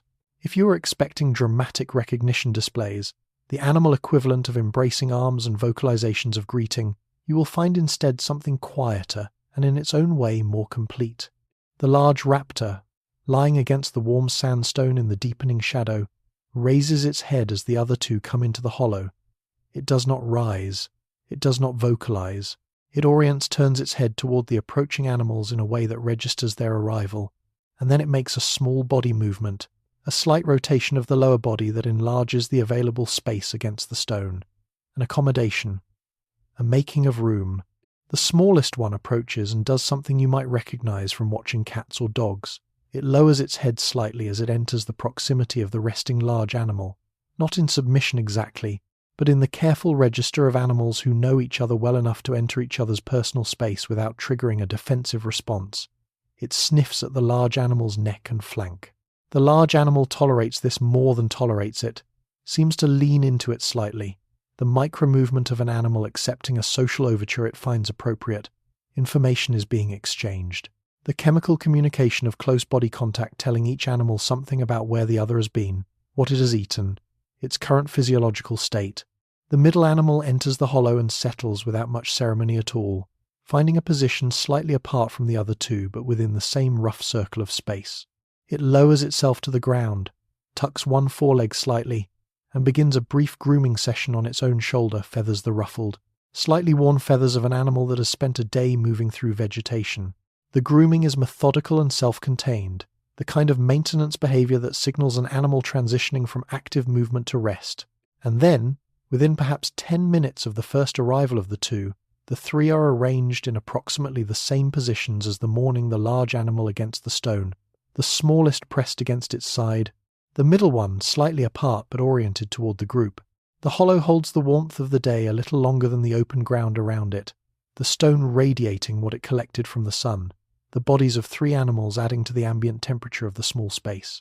The sounds of the evening landscape build around them, insects resuming their chorus, the distant call of something bird-like in the conifers to the west, the dry whisper of fern fronds in the evening wind. Here is the reunion, not in the dramatic register of reunion as humans understand it, not the relief of separation ended, not the conscious pleasure of company restored. Something older and more fundamental than that. The return to the known configuration, the recalibration of the body toward rest that happens most efficiently in the company of familiar others, the sense, encoded not in words or thoughts but in chemistry and posture, and the slow settling of arousal systems that remain subtly elevated during solitary movement, the sense that the arrangement is complete again. Social neuroscience in living animals, birds and mammals primarily has found that the presence of familiar social companions has measurable physiological effects. Reduced cortisol levels, slower heart rates, improved immune function in some contexts, faster recovery from stressful events. These effects are not negligible. They represent real, embodied consequences of social living that benefit the individual beyond whatever tactical advantages the group provides during hunting or predator defense. Whether something analogous was happening in Velociraptor's physiology is inference, not fact, but the evolutionary logic that produces these effects in birds and mammals was already operating in the ancestors of those groups during the Cretaceous, and Velociraptor was, in its own right, a creature whose nervous system was sophisticated enough to support complex social behavior. The evening is fully established now. The last orange of the sunset has faded from the western sky. leaving a deep blue that grades toward black overhead. The stars are beginning to appear, the same stars, the same sky, the Milky Way in its ancient band. In this pre-light pollution world, the night sky is magnificent, though the three animals below it do not find it magnificent. They register its light levels, this much ambient light, this quality of vision available, this level of risk from nocturnal predators that might be moving in the darkness outside the hollow. Did velociraptors have predators of their own? This is a question the popular conception tends to elide. The raptor is almost always cast in the predator role, never as prey. But in the late Cretaceous of Central Asia, there were animals that could and did prey on animals of velociraptor's size. Tarbosaurus bataar, the Asian cousin of Tyrannosaurus rex, was present in the Late Formation slightly later and geographically overlapping. In the Djadokhta environment, oviraptor relatives and other mid-sized theropods competed for resources and may have occasionally preyed on each other. The group's hollow, their nightly return to a known sheltered location, the way they face slightly outward, even while resting, these behaviors make sense in the context of animals that are not at the top of every predator hierarchy they encounter. The smallest raptor adjusts its position, pulling closer to the large animal as the night cools. The large animal shifts in response, and for a moment the two are in full contact along one side the way cats curl against each other in cold weather, conserving heat through physical proximity. This is thermoregulation and social bonding occurring simultaneously, inseparable, the way many of the most important behaviors in the animal world are simultaneously multiple things.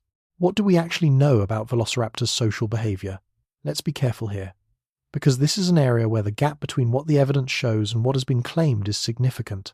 The cooperative hunting narrative, the coordinated pack ambush, the tactical surround, the deliberate assignment of roles is largely a product of popular imagination inspired by the 1993 film Jurassic Park, not by paleontological consensus. The actual evidence for cooperative hunting in Velociraptor, I hope, is circumstantial at best. The parallel trackways mentioned earlier, multiple individuals moving in the same direction at the same time, are consistent with group movement, but do not necessarily indicate cooperative hunting. Animals that live together often move together without coordinating their activities.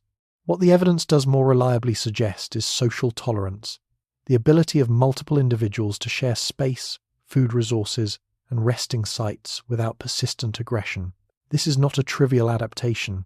Many theropod dinosaurs were almost certainly solitary and territorial, encountering conspecifics primarily in the context of mating or territorial disputes.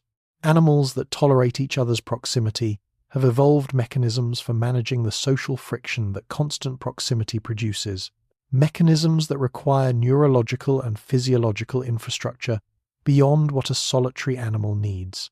The evidence for social tolerance in dromaeosaurids is somewhat more solid than the evidence for active cooperation.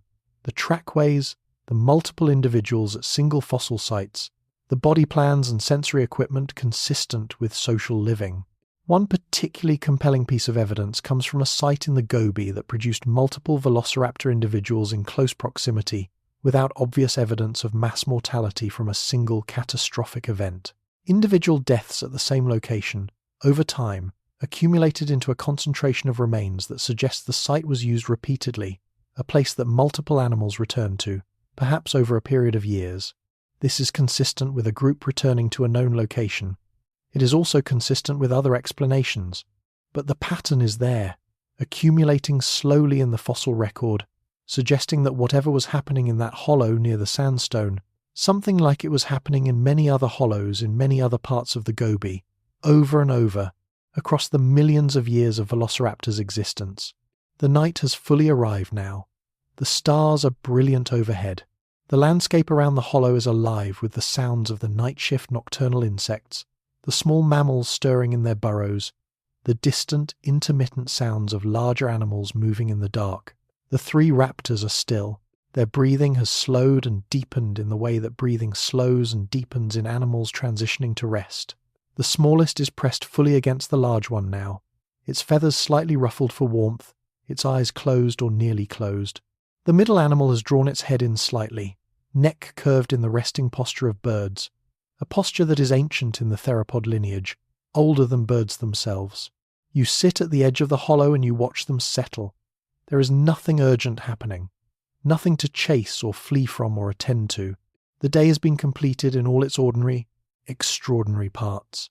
The pre-dawn stirring, the morning's methodical hunt along the riverbed, the patient watching of prey animals from the rise, the separation and reunion, the small kills, and the long periods of watchful waiting between them.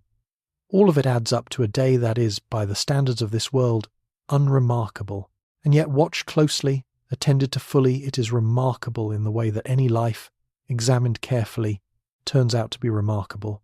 The three animals breathe together in the dark. The hollow holds their warmth. The stars turn slowly above them in the ancient sky. This is the reunion, complete now, settled into the long quiet of the night. And somewhere in the stones beneath them, in the sediment that will eventually press their bones into the fossil record, time is already at work, the patient, geological process of becoming memory. If you are finding the night settling around you now, let it come. There are more stories waiting in the deep time. Subscribe, and the next journey will be there when you return. Rest now, if rest is what you need. There is a kind of silence in the deep of the night that is not actually silence. You understand this now, sitting at the edge of the hollow with the stars overhead and the three animals resting in the shadow of the sandstone. The silence is populated, layered. The insects that sound continuous from a distance resolve, when you attend to them closely, into distinct voices in distinct locations, some near, some far, some overhead in the conifers, some below in the ground cover. Wind moves through fern fronds in one direction, then another, carrying with it the temperature differential between the sheltered hollow and the open ground beyond it. Small things move in the darkness, a rustle that stops, then starts again, then resolves into nothing threatening. The three raptors monitor all of this while appearing to sleep.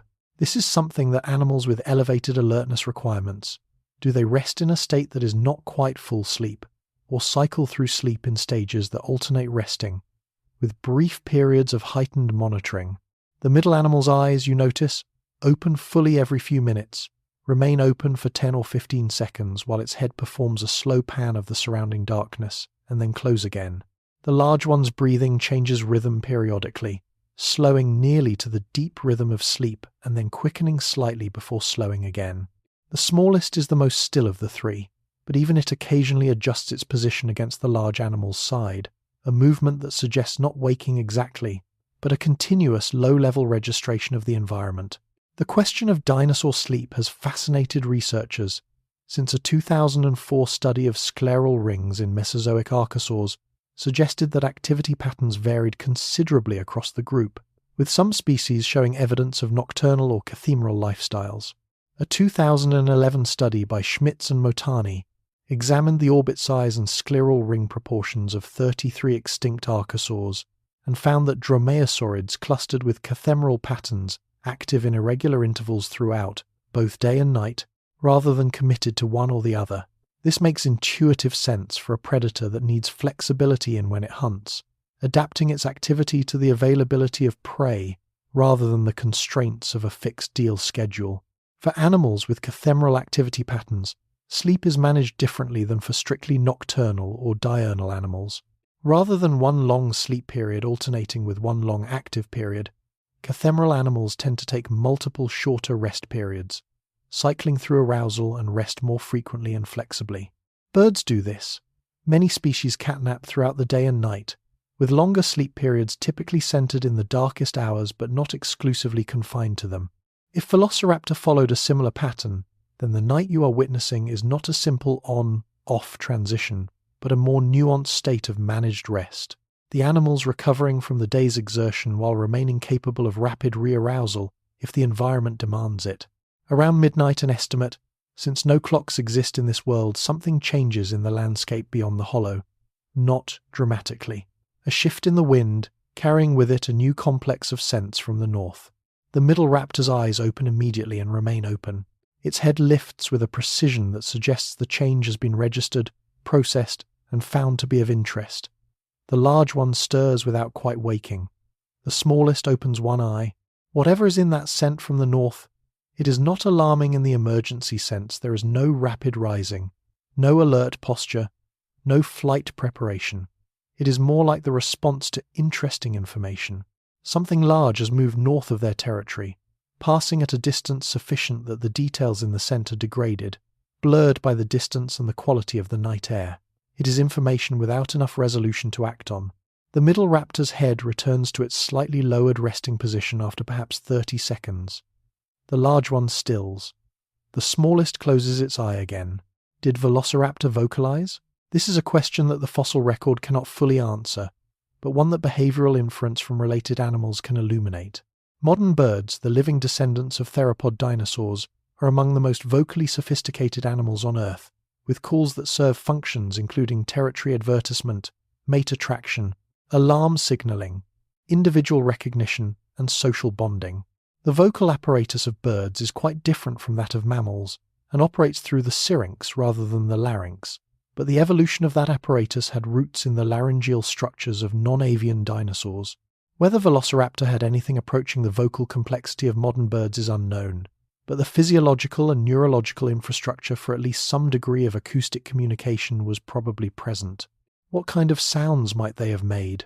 Probably not the roaring calls of large theropods like tyrannosaurs. The size of the vocal apparatus scales with body size, and a small animal produces different sounds than a large one. The calls of small to medium living theropods, the ratites, the large ground birds, the crocodilians on the archosaur side give some indication of the register and quality. Crocodilians produce low resonant vocalizations as hatchlings and higher pitched calls as adults. Large ratites like emus make deep, booming calls using an inflatable throat pouch. Small raptorial birds produce harsh, high-frequency calls. Velociraptor was probably somewhere in a different part of this space, perhaps capable of hissing, of producing resonant low sounds, of variations in call that carried social meaning, even if they did not approach the complexity of songbird communication. In the hollow, no sounds are being produced. The three animals are quiet in the particular way of animals that have nothing to communicate right now. The night language is being spoken not in sounds, but in breath, rhythm, and body position, and the subtle chemical emissions that proximity allows. The warm air in the hollow, stagnant and close against the sandstone, holds the accumulated scent history of the group, every day's worth of information about where each animal has been, what it has eaten, how its body is functioning, whether it is healthy or stressed. Each animal breathes this in and out without attending to it consciously, the way you breathe the air of a familiar room without noticing its smell until it changes. There is something calming about this, the fact that the communication, even the unconscious communication, never stops between animals that live this closely. They are always in a kind of contact. The information field between them is continuous. Even in sleep, the chemistry of proximity is doing something, reinforcing bonds through the neurochemical responses to familiar social scent, the animal equivalent of the comfort a human feels in a familiar place among familiar people. Comfort without language, security without explanation, just the fact of each other, in the dark, solid and real. One of the most remarkable things about the social lives of non-avian dinosaurs, and this is something that research from the past decade has dramatically expanded our understanding of, is the evidence for long-term, individual recognition. A 2016 study of ceratopsian social behavior based on multiple individual specimens at single sites found evidence consistent with group cohesion maintained over extended periods. For pack-style predators, individual recognition would be even more critical. Knowing which animals in your vicinity are members of your group and which are strangers determines how you respond to the encounter. The olfactory and visual sophistication of Velociraptor would have been more than sufficient for individual recognition, and the consistent use of the same resting sites by the same individuals suggests that these group compositions were not random daily assemblages but persistent social units. How long did a group of velociraptors stay together? We cannot know this from the fossil record with any precision. In living dromaeosaurid-adjacent birds, the social raptors like Harris's hawks, which are currently the best avian model for cooperative raptor behavior groups of 3 to 4 individuals, are common, and sibling groups formed in the first year of life tend to persist through the breeding season and sometimes beyond. If Velociraptor had any similar social trajectory, then the 3 animals in this hollow might have been siblings, or might have been adults that formed a group from separate origins, or might have been a parent with offspring of the previous breeding season. The fossil record cannot yet tell us which. The night deepens. The middle hour of darkness settles over the hollow with a quality of stillness that is different from the busyness of early night, and from the anticipatory quality of late night when the pre-dawn light begins its slow return. This is the deepest part. The insects have quieted to a lower frequency, the calls more sporadic, the pauses between longer. The temperature has dropped to the coolest point of the night, and the three animals are fully pressed together now, even the middle one having shifted closer to the other two in the gradual, unconscious thermoregulatory drift of the night's coldest hours. You feel the cold too, a little, even as an observer. The temperature drop in the hollow is real and physical, the sandstone that was warm at sunset having released its stored heat over the hours. What warmth remains is the warmth of the three bodies, radiating outward in the small radius of the hollow. It is enough. It is, in fact, exactly enough, the hollow and the group together, maintaining a microclimate slightly warmer than the surrounding air, the way any group of warm-bodied animals sharing a small space maintains a microclimate. The economy of it is elegant. Three bodies sharing the metabolic cost of staying warm, each one contributing a surplus of heat that the others benefit from. The stars move in their ancient circles. The night progresses through its middle hours without event, which is itself a kind of gift. An uneventful night in the late Cretaceous was a night in which no large predator found the hollow, no catastrophic weather event disrupted the landscape, no illness in any of the three animals disrupted the smooth rhythm of their breathing. An uneventful night was a successful night, and this one is on track to be exactly that. Somewhere in the hours between midnight and the first suggestion of pre-dawn, all three animals enter their deepest rest of the night. Their breathing slows to a rate that seems almost insufficient, the intervals between breaths lengthening in a way that, in a human, would cause concern. But this is normal for them. A deep conservation mode, the metabolic rate dropping to its minimum, the body doing the maintenance and repair work that can only be done when the demands of activity have been fully suspended.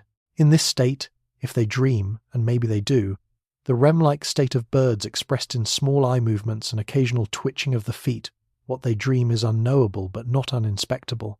The feet twitch.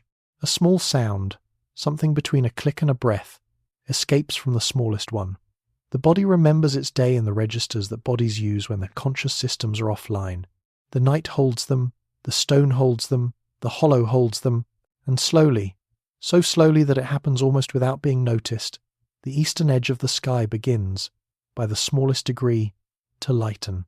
The sky in the east has taken on the specific quality of the hour before the first light, not yet light, but no longer fully dark, a deep indigo band above the horizon that is distinct from the black overhead, the barest suggestion of the day returning. The animals in the hollow have not yet registered this change with any behavioral response, but in the chemistry of their cells and the slow mechanisms of their endocrine systems, the shift is already being sensed and processed.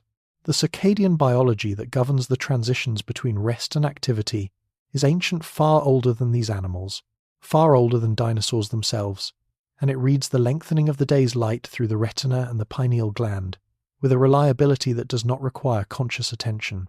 Let's stay in this pre-dawn quiet for a while, and talk about what the fossil record actually contains, because the Velociraptor you are watching is not simply a creature of imagination or popular narrative. It is a creature reconstructed, painstakingly and imperfectly, from physical evidence that sits in museums and research collections around the world, and understanding that evidence deepens the reality of what you are witnessing. The type specimen of Velociraptor mongoliensis, the original fossil on which the species description was based, consists of a crushed skull and an associated claw. It was collected by Peter Kaizen during the Central Asiatic expedition of the American Museum of Natural History in 1923, and it was formally described by Henry Fairfield Osborn the following year. Osborn named the genus Velociraptor, from the Latin velox meaning swift and raptor meaning robber or thief. He recognized immediately that the skull he was examining was unusual larger brain case than other dinosaurs of similar size. An elongated snout, the distinctive sickle claw that would later become the animal's most recognizable feature. The next major specimens came from joint Polish-Mongolian expeditions in the 1960s and 1970s. These expeditions, working in the Djadokhta Formation in Mongolia, recovered multiple individuals including the famous fighting dinosaurs specimen. By this time, the outline of Velociraptor as a species was becoming clearer. A small, lightly built dromaeosaurid with a relatively large brain, a stiff tail, and that enlarged sickle claw on the second toe. The fighting dinosaurs specimen added something that no amount of skeletal analysis alone could provide: direct evidence of behavior. Here was an animal caught in the act of living, its predatory strategy written in the position of its claw against its prey's neck.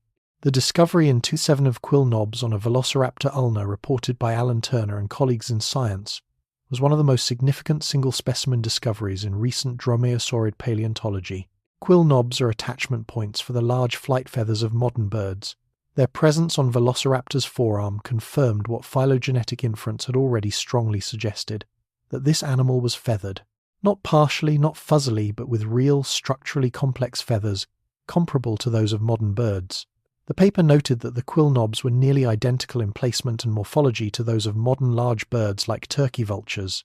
This was not a soft tissue impression, not an inference from related species. This was direct physical evidence of feather attachment on the bones themselves. Why did this matter so much? Because popular reconstructions of Velociraptor, from the late 1980s onward, had persistently depicted a scaly-skinned animal, fast, yes, intelligent, yes, but fundamentally lizard-like in its surface texture. The feathered reality required a complete visual revision. An animal with quill feathers on its forearms and down feathers on its body would have looked from a distance remarkably bird-like. Not chicken-like, the proportions are all wrong for a chicken comparison, but something in the register of a large ground bird, long-legged and alert, feathered in a way that reflected the evolutionary history of its connection to the avian lineage. Another discovery that rarely makes it into popular accounts. A 2012 paper by Hone and colleagues provided the first evidence of Velociraptor scavenging behavior. The paper described Velociraptor teeth marks on the bones of a pterosaur, a flying reptile with a wingspan too large for the raptor to have hunted in the air, or likely even on the ground as a live animal. The marks on the bone were consistent with Velociraptor feeding on a carcass rather than making a kill. This matters because it reveals the animal as an opportunistic feeder rather than a pure pursuit predator, an animal that took available food in whatever form it presented, whether that meant a live kill or a found carcass. Ecological flexibility of this kind is a significant survival advantage in environments where prey availability is seasonal and unpredictable. The three animals in the hollow carry all of this history in their bones, or rather, in the bones that will eventually become the specimens in those research collections, the ones that will be carefully excavated and cleaned and analysed by people who live and die 75 million years from now. They do not know this. They carry their bones the way all living things carry their bones, as the internal framework of immediate, embodied existence. The framework that allows them to move and hunt and rest and return. One of the most debated questions in Velociraptor research is the relationship between Velociraptor mongoliensis and the slightly different specimens found in China, specifically Velociraptor osmolski, described in 2008, which appears to have had a somewhat different skull morphology. The two species overlapped in geological time and may have overlapped in geographic range, raising questions about how similar species partitioned resources in the same ecosystem. This kind of species differentiation within a single genus is common in modern predator groups. Think of the different lion species in Africa versus Asia, or the regional variations in wolf populations, and suggest that Velociraptor as a genus was ecologically flexible enough to speciate across a range of environments. There is something about the layering of these facts, the quill knobs, the fighting dinosaurs, the pterosaur scavenging evidence, the brain-size studies, the trackways that builds into something more than the sum of its parts. Each individual fact is a small window. Together they make something approaching a portrait, not complete, not fully lit, but recognizable. An animal with a complex inner life by the standards of its world, living in social groups that may have been more than merely functional, hunting and resting and returning to familiar places in a landscape that was itself unrepeatable and gone. Here is a fact that provokes a particular kind of wonder. Velociraptor mongoliensis went extinct approximately 66 million years ago during the End Cretaceous mass extinction event. This extinction event, caused by the impact of a large asteroid near what is now the Yucatan Peninsula in Mexico, the Chicxulub impactor eliminated not just the non-avian dinosaurs, but approximately 75% of all species on Earth. In the first hours after the impact, the energy released in the ejector re-entering the atmosphere is estimated to have been equivalent to billions of nuclear weapons detonating simultaneously. In the weeks that followed, The sky darkened as debris and soot blocked sunlight globally. Photosynthesis collapsed. The food chains that had sustained complex ecosystems for millions of years failed from the bottom up. Velociraptor would not have known what was happening. No animal can comprehend a catastrophe at that scale from inside it. The world that had been consistent and navigable, the world of the Djadokhta Formation, the familiar floodplain, the dry riverbed, the hollow near the Sandstone, would have simply, inexplicably, become less stable, and then less stable again, and then something that could no longer sustain life as it had been lived. But that is 66 million years from now, in the deep future of a world that has not yet conceived a future. In this hollow, on this night, the animals are alive and the world is intact, and the pre-dawn sky is brightening by slow degrees above the conifers to the east. The catastrophe is as far away as we are from the last common ancestor of humans and fish. Too far to matter. Too far to be anything other than an abstraction in a world where every moment is specific and immediate and real. The smallest raptor moves in its sleep, a ripple through its body, a quick flutter of the small wing feathers, a single foot movement that suggests running without going anywhere. What it dreams, if it dreams, is written in that movement and nowhere else. A hunt in the dark interior of its sleeping brain. A pursuit on a landscape that exists only in the recycled imagery of its experience. And then the movement stills, and the breathing deepens again, and the pre-dawn quiet reasserts itself over the hollow. Let's talk about the world that Velociraptor was part of, not just the immediate landscape of the Djadokhta Formation, but the broader Late Cretaceous world, because understanding the ecological context deepens the portrait of the animal within it. 75 million years ago, the Earth was significantly warmer than it is today, perhaps 4 to 10 degrees Celsius warmer on average globally, with no permanent polar ice caps. The poles were cold by the standards of the tropics, but forested, not glaciated. The oceans were higher, flooding large areas of the continental interiors. The diversity of life was extraordinary in some metrics.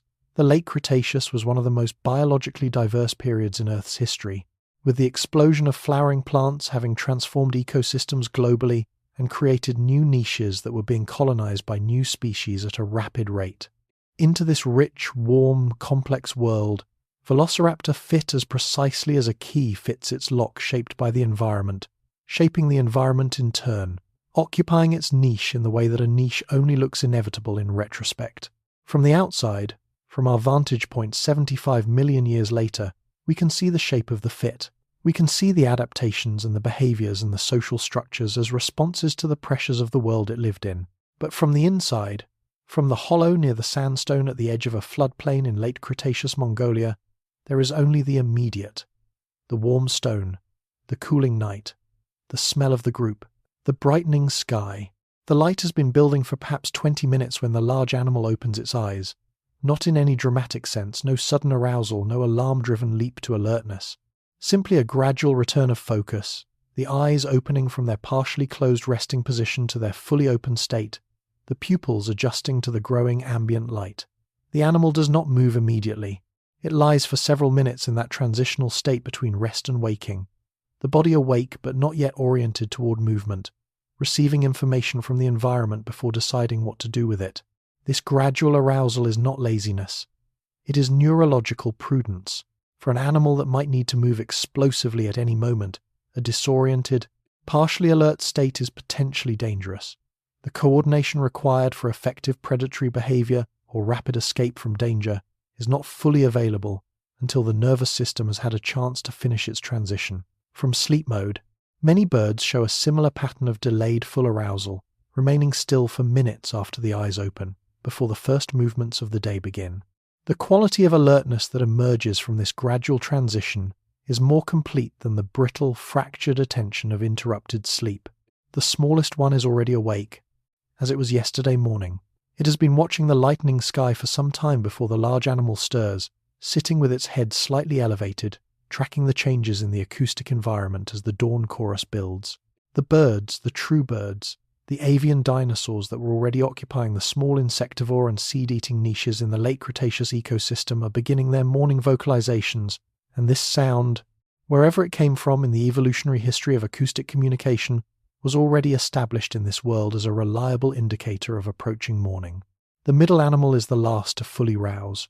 It lifts its head, looks around the hollow with the slightly unfocused gaze of an animal still completing its return to full alertness, then stretches in the same full-body way the large one stretched yesterday morning. Tail lifted, back arched, head dropped, a brief extension of each limb in turn. The stretch is long and thorough and ends with a shaking of the tail that sends a brief ripple along the feathers there. Then the animal settles back into a more alert posture, eyes fully focused, attending to the world. Here is the morning. Here is the pack, complete and rested, 3 animals in a hollow beside a sandstone outcropping, in a landscape that is 45 minutes from full sunrise, in a world that will not exist again. And the thing that strikes you most, watching them in the growing light, is how ordinary they are. Not ordinary in the sense of unremarkable. Everything about them is remarkable. Every detail of their anatomy and behavior and sensory life is a marvel of natural selection operating over millions of years. But ordinary in the sense of being fully themselves, complete, not performing for anything or anyone, simply present in their lives, in the way that all living things are simply present in their lives. What is it like to be these animals? This is a question that the philosopher Thomas Nagel framed in a famous essay about bats. What is it like to be a bat? Asking whether we can truly imagine the subjective experience of an animal with a fundamentally different sensory and cognitive organization than our own. The honest answer is probably no, not fully. We can build detailed models of Velociraptor's sensory world, its visual field, its olfactory acuity, its hearing range. We can infer aspects of its social life and its cognitive processing. But the felt texture of being that animal, the subjective experience of moving through that landscape with those senses in that body is not accessible to us. And yet, there is something in the image of 3 animals waking together in a hollow, stretching, adjusting to the morning light, that crosses a distance of 75 million years with a force that is hard to explain purely in terms of evolutionary relatedness. The stretch, the gradual return of attention, the small social adjustments of bodies in proximity.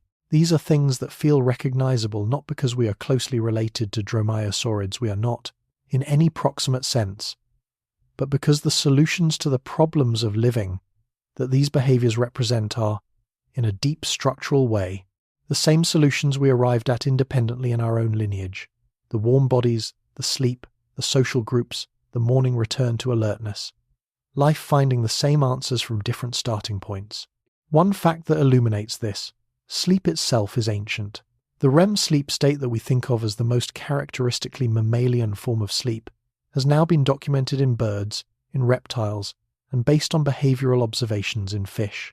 The neural circuits that produce sleep states appear to be deeply conserved across vertebrate evolution, meaning that Velociraptor, as a vertebrate with a sophisticated brain, almost certainly slept in a way that shared fundamental features with our own sleep, even if the details differed.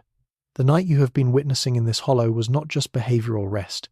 It was, in a neurological and physiological sense, genuine sleep. These animals were genuinely unconscious for significant periods of the night. Their brains were genuinely doing the work that sleep does in brain's memory consolidation, cellular repair, the maintenance of complex cognitive functions, which means that they woke up, as you are waking up into this day, with the events of the previous day sorted and partially integrated. The encounters, the decisions, the sensory experiences not remembered in the way that humans remember, with narrative and language and deliberate recall, but retained in the way that animal experience is retained, as modified behavioral tendencies, as updated assessments of risk and opportunity, as the subtle recalibration of the model that every animal's brain maintains of its environment and its place in it. The large animal rises first of all this morning.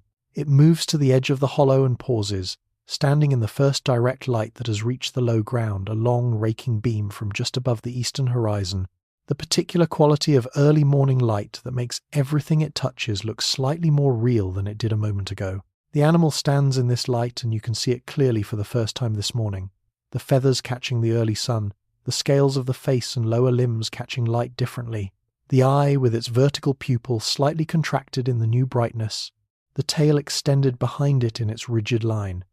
It is beautiful in the way that all perfectly adapted things are beautiful, the beauty of a form that fits its function without excess or insufficiency. It lowers its head and scent marks the rock at the hollow's edge, the same rock the smallest one investigated on the return from the seep yesterday. This is territorial advertisement, social communication, the deposition of chemical information that will persist in this location, long after the animals have moved on for the day. The information it deposits scent compounds that encode identity, sex, physiological state, possibly emotional state in some limited sense, is a form of writing, as ancient and as specific as any writing that will exist in this world. The rock is its page. The chemical signature is its message, and anyone who passes this way in the next 12 to 24 hours will be able to read it in their own biochemical way, even in the absence of the animal that left it. What does the message say? It says, roughly, I was here. I am healthy. I am part of this group. This is our space. The message is not a warning. Exactly, and not a greeting. Exactly. It is more like the statement of a fact about the world. This hollow, this territory, this pattern of use is owned in the loose biological sense by these animals, and other animals of the same species should adjust their behavior accordingly. Whether they do or not depends on their own size and status and the calculation they make when they receive the message. Velociraptor, like most animals, negotiated its territorial arrangements through information exchange as much as through direct confrontation. The three animals begin moving within minutes of full sunrise. The rhythm of the day is restarting from the same basic condition as yesterday, but it is not the same day. Yesterday's experiences have updated the internal map each animal carries of its territory. Yesterday's successful hunts and failed approaches have recalibrated the probability estimates that shape today's decisions. Yesterday's separation and reunion have, in some functional sense, refreshed the social bond. The bond is not weakened by a day of partial separation but confirmed by the return, the way any relationship is confirmed by the experience of absence, followed by presence. They move out of the hollow together, north along the riverbed in the early light. The morning ahead of them is full of the same possibilities as yesterday's morning, and also different. The prey animals will have moved. The temperature will build at a slightly different rate depending on cloud cover. The wind will come from a different direction. The landscape is constant in its broad outlines and variable in its specific details, and the animals move through it reading the details with the full focus of creatures whose survival depends on reading them correctly. And here, in this morning movement, you see something you have been watching for 2 days now and have perhaps not fully registered. The way the three move together is a kind of language, the spacing between them, which adjusts continuously as the terrain changes, the way the lead position shifts without conflict when one animal encounters something interesting while the others continue in the established direction, the way a change of pace in one animal propagates through the group in seconds, without apparent signal, through whatever mechanism they use to maintain group awareness. The way they are, without being any single one of them, a unit. Something larger and more capable than any individual, something that has no name in their world, because it does not need a name. It is simply how things are, when things are working correctly. Can you feel the morning? Even from here, even across the distance of deep time, there is something in this image that the body recognizes. Three animals in early light, moving together along a familiar course, the day beginning in its ordinary, extraordinary way. The world around them vast and alive and full of the kind of richness that we have been slowly, painfully learning to appreciate from a distance of 75 million years. The air warm and thick with the smell of fern, the light just right, and somewhere ahead, a day worth living through. The pack has moved beyond the immediate vicinity of the hollow now, working their way into the broader territory they range across in the daylight hours. Let's take this opportunity, while they move through the mid-morning landscape, to go deeper into the science, into the specific details and unexpected discoveries that the past 2 decades of Velociraptor research have produced. These are the facts that rarely make it into popular accounts, the details that live in the literature and in the careful descriptions of researchers who have spent years working with these bones. Begin with the teeth. Velociraptor's teeth were not uniform, they varied in size and shape along the jaw, with the front teeth being smaller and more numerous and the teeth further back in the jaw being larger and more recurved, with both mesial and distal serrations. Under the scanning electron microscope, these serrations are not simple saw teeth, they are complex, with individual denticles that have a specific cross-section and a specific spacing calibrated for the efficient cutting of tissue. The serrations on the back edge of each tooth are particularly fine and closely spaced, in a configuration that has been described as functionally similar to the blade serrations of a modern steak knife. designed not to cut in a single pass but to pull through tissue in a drawing motion, each denticle engaging the material in sequence. The jaw mechanism was not simple either. A 2005 study by Therian and colleagues examined the jaw biomechanics of dromaeosaurids, including Velociraptor, and found that the skull was optimized for resisting torsional forces rather than pure compressive bite force. This is consistent with the behavior of an animal that seizes prey and holds on. While the prey struggles, torsional resistance prevents the skull from twisting apart when a struggling animal is gripped. The skull shape, with its relatively narrow but deep snout, was particularly good at this. The teeth, the jaw muscles, the skull shape, all of it adds up to an animal that was a specialist in holding, not just biting. The arm, the hand and arm specifically, has been the subject of increasing research attention. The 3 fingers of the manus hand were not equal. The second was the longest and most robust. The third slightly shorter and thinner. The first, the equivalent of the thumb, shorter still, but with a large, strongly recurved claw. The range of motion at the wrist joint was semi-pronated, as discussed, meaning the palms faced each other rather than downward. The range of motion at the elbow was probably somewhat limited compared to human elbows. The forelimb was not a generalized manipulative tool, but a specific grasping apparatus shaped for seizing and holding prey items in the way that a large bird of prey's talons are shaped for that function. One detail that almost no popular account includes: Velociraptor had a wishbone that was slightly asymmetrical. This asymmetry, the 2 branches of the furcula being slightly different in curvature, is a feature also seen in some modern birds, and has been interpreted as potentially related to handedness, to a slight preferential use of one side over the other. Whether Velociraptor was lateralized, whether it had a dominant side the way humans have dominant hands, is not established. But the furcular asymmetry raises the question, and lateralization in predatory behavior has been documented in several living bird species, suggesting that the neural infrastructure for it was present in the theropod lineage. The pelvis of Velociraptor was, in its general structure, typical of theropod dinosaurs, a 3-pronged arrangement of bones, ilium, ischium, pubis, that differs from the mammal pelvis in fundamental ways. But in its specifics, it was calibrated for the locomotion of a small, fast, maneuverable biped. The ilium upper hip bone was relatively long, providing attachment for powerful muscles that drove the hind limb backward. The pubis pointed slightly forward in the classic theropod configuration, distinct from the backward-pointing pubis of birds, but already showing the shift in its orientation that was occurring in the lineage leading to avian theropods. The hind limb itself was long and slender, more so than the hind limb of a similarly sized modern bird, with a relatively longer metatarsus, the foot bones between the ankle and the toes that added mechanical advantage for rapid acceleration. The running posture was digitigrade, walking on the toes rather than the whole foot, in the way that cats and dogs and birds are digitigrade. This posture effectively lengthens the leg without increasing its mass, allowing faster movement by increasing the number of steps per unit time, rather than the size of each step. The tail has already been mentioned in the context of its feathering and its rigidity, but there is more to say about it. The tail of Velociraptor was not simply a balance organ, though it functioned as one. It was also a dynamic stabilizer. The ossified tendons that held it mostly rigid also allowed it to function as a counterbalance during rapid turning maneuvers, swinging to the opposite side from the direction of the turn to maintain balance the way a tightrope walker uses a pole. This has been demonstrated biomechanically in several studies and is consistent with the animal's lifestyle as a maneuverable pursuer in relatively dense terrain. What remains entirely unknown, and may always remain unknown, is the colour of these animals. The melanosomes, the tiny organelles that produce colour pigments in feathers, can occasionally be preserved in exceptional fossil specimens, allowing researchers to reconstruct the actual colours of extinct feathered dinosaurs.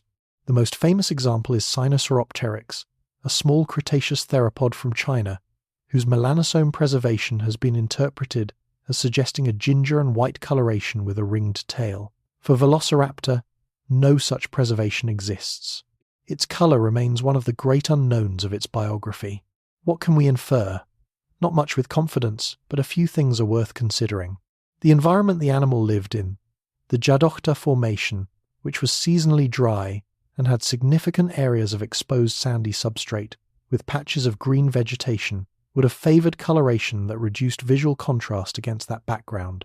Many modern ground-dwelling birds and reptiles in similar habitats show brownish, tan, or reddish-brown coloration that blends with the soil and rock. The iridescence suggested for the forearm feathers is speculation, but the precedent for iridescent display feathers in the dromaeosaurid lineage is set by other feathered theropods with preserved coloration. Display structures tend to be vivid in animals that use visual signals for social communication. One of the most significant research developments of the past decade has been the increasing evidence for parental behavior in non-avian dinosaurs. Several specimens of oviraptorid dinosaurs, close relatives of Velociraptor, though in a different family, have been found in brooding postures. Their arms spread over clutches of eggs in the way that modern birds brood. In dromaeosaurids specifically, the evidence is less direct, but a 2019 study found that the arm proportions and shoulder joint morphology of some dromaeosaurids were consistent with a brooding posture. The animal could position its arms to cover and shelter eggs in the way that living birds do.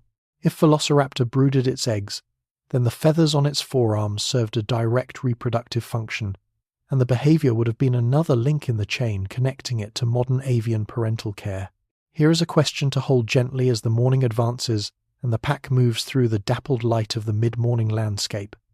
What does it mean that these animals were so close to birds anatomically, behaviorally, phylogenetically, and yet are classified as non-avian dinosaurs? The line between Velociraptor and the earliest birds is, in practice, quite thin. Archaeopteryx, often cited as the first bird, had a skeleton that was in most respects less bird-like than Velociraptor's. It had teeth, clawed wing digits, and a long bony tail. The features that make a bird in the modern sense, the toothless beak, the fused tail, the fully modern feathered wing capable of powered flight, accumulated gradually over millions of years in the lineage that Velociraptor and its close relatives sat just outside of. Some researchers have suggested that the boundary between birds and non-avian theropods is, in a real sense, arbitrary, a line drawn for convenience in a continuum of forms that grades smoothly from the most bird-like non-avian theropods into the most dinosaur-like early birds. This view is not universally accepted, and there are good reasons to maintain the distinction for practical and systematic purposes, but it captures something real about the evolutionary picture. The animals you have been watching tonight are not failed birds or primitive versions of birds. They are a different realization of the same basic body plan, shaped by a different selection history, occupying a different adaptive zone. They are contemporaries of early birds, not ancestors of them. The three animals cross a wide gravel pan, moving quickly through the exposure the way they have done at every exposed stretch of ground. On the far side of the gravel, the vegetation thickens again, and they slow, taking up the cautious, searching pace of predators re-entering productive territory. The morning is fully underway now, the sun well up, the shadows shortened, the landscape in full production. Somewhere in the terrain ahead, the day's main hunting opportunities are developing. The pack is alert, coordinated in the loose and flexible way they have been all morning, reading the world. And here is the final scientific fact for this chapter, the one that perhaps more than any other connects what you are watching to your own world, your own time, your own biology. The descendants of theropod dinosaurs are alive today, not in any metaphorical or distant sense. The birds that you can hear outside your window, the ones that built nests this spring, the ones that migrate along ancient routes and navigate by the stars they are, in the strict cladistic sense, dinosaurs, avian dinosaurs. The only lineage of dinosaurs to survive the end Cretaceous extinction. When you see a crow solve a problem, or watch a hawk stoop on prey, or hear an owl call in the night, you are in the presence of a living dinosaur. The line from those three animals in that hollow to the bird that sat on your windowsill this morning is unbroken. Modified beyond recognition, but unbroken. The pack that rests in the hollow near the Sandstone will, in its evolutionary future, become the birds of the world you live in. That future is 75 million years away. But it is real. It is happening. The wind shifts slightly from the east. The lead animal's head turns. Its nostrils work. Something has changed in the chemistry of the morning air, and the pack slows around it, attending. The day's most significant encounter is approaching. The scent on the eastern wind is not prey. It is, you come to understand by watching the pack's response, another predator, one of sufficient size or status to merit careful attention rather than approach. The three animals do not flee. They hold their positions, attending to the information in the air with an intensity that is expressed entirely through stillness and the micro-adjustment of their heads. Something is out there, to the east, past the gravel pan, in the vegetation beyond. Something that has recently moved through the area or is moving through it now. The Djadokhta Formation ecosystem was not structured around Velociraptor. It was a complex, multi-layered community of animals, each pursuing its own survival in the shared territory of the Late Cretaceous floodplain.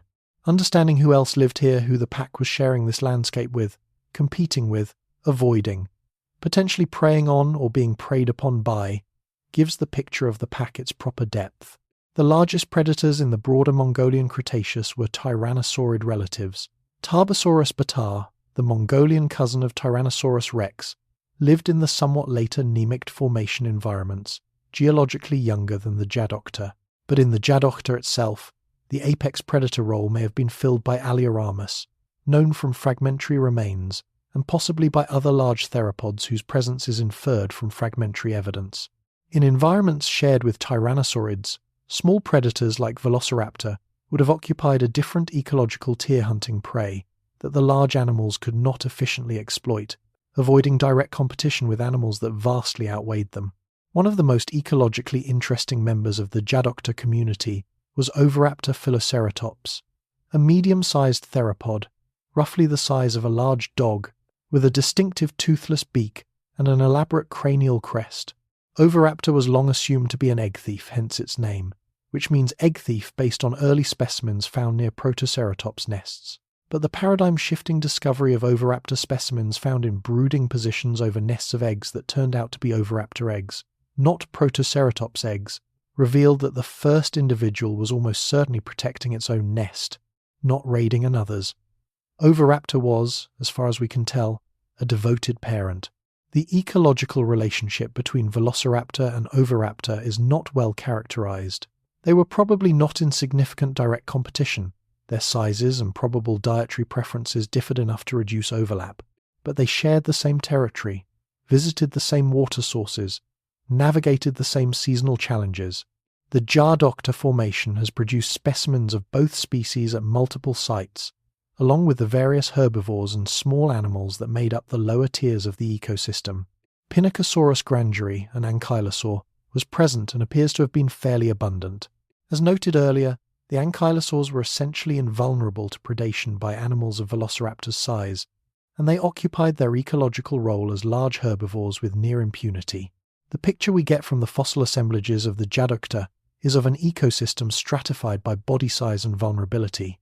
Large armoured herbivores at the top of the prey resistance hierarchy, smaller herbivores like Protoceratops in the middle, and the smallest animals, the mammals, the lizards, the small dinosaurs, at the level most accessible to predators of all sizes. The scent on the wind, you observe, appears to be dissipating.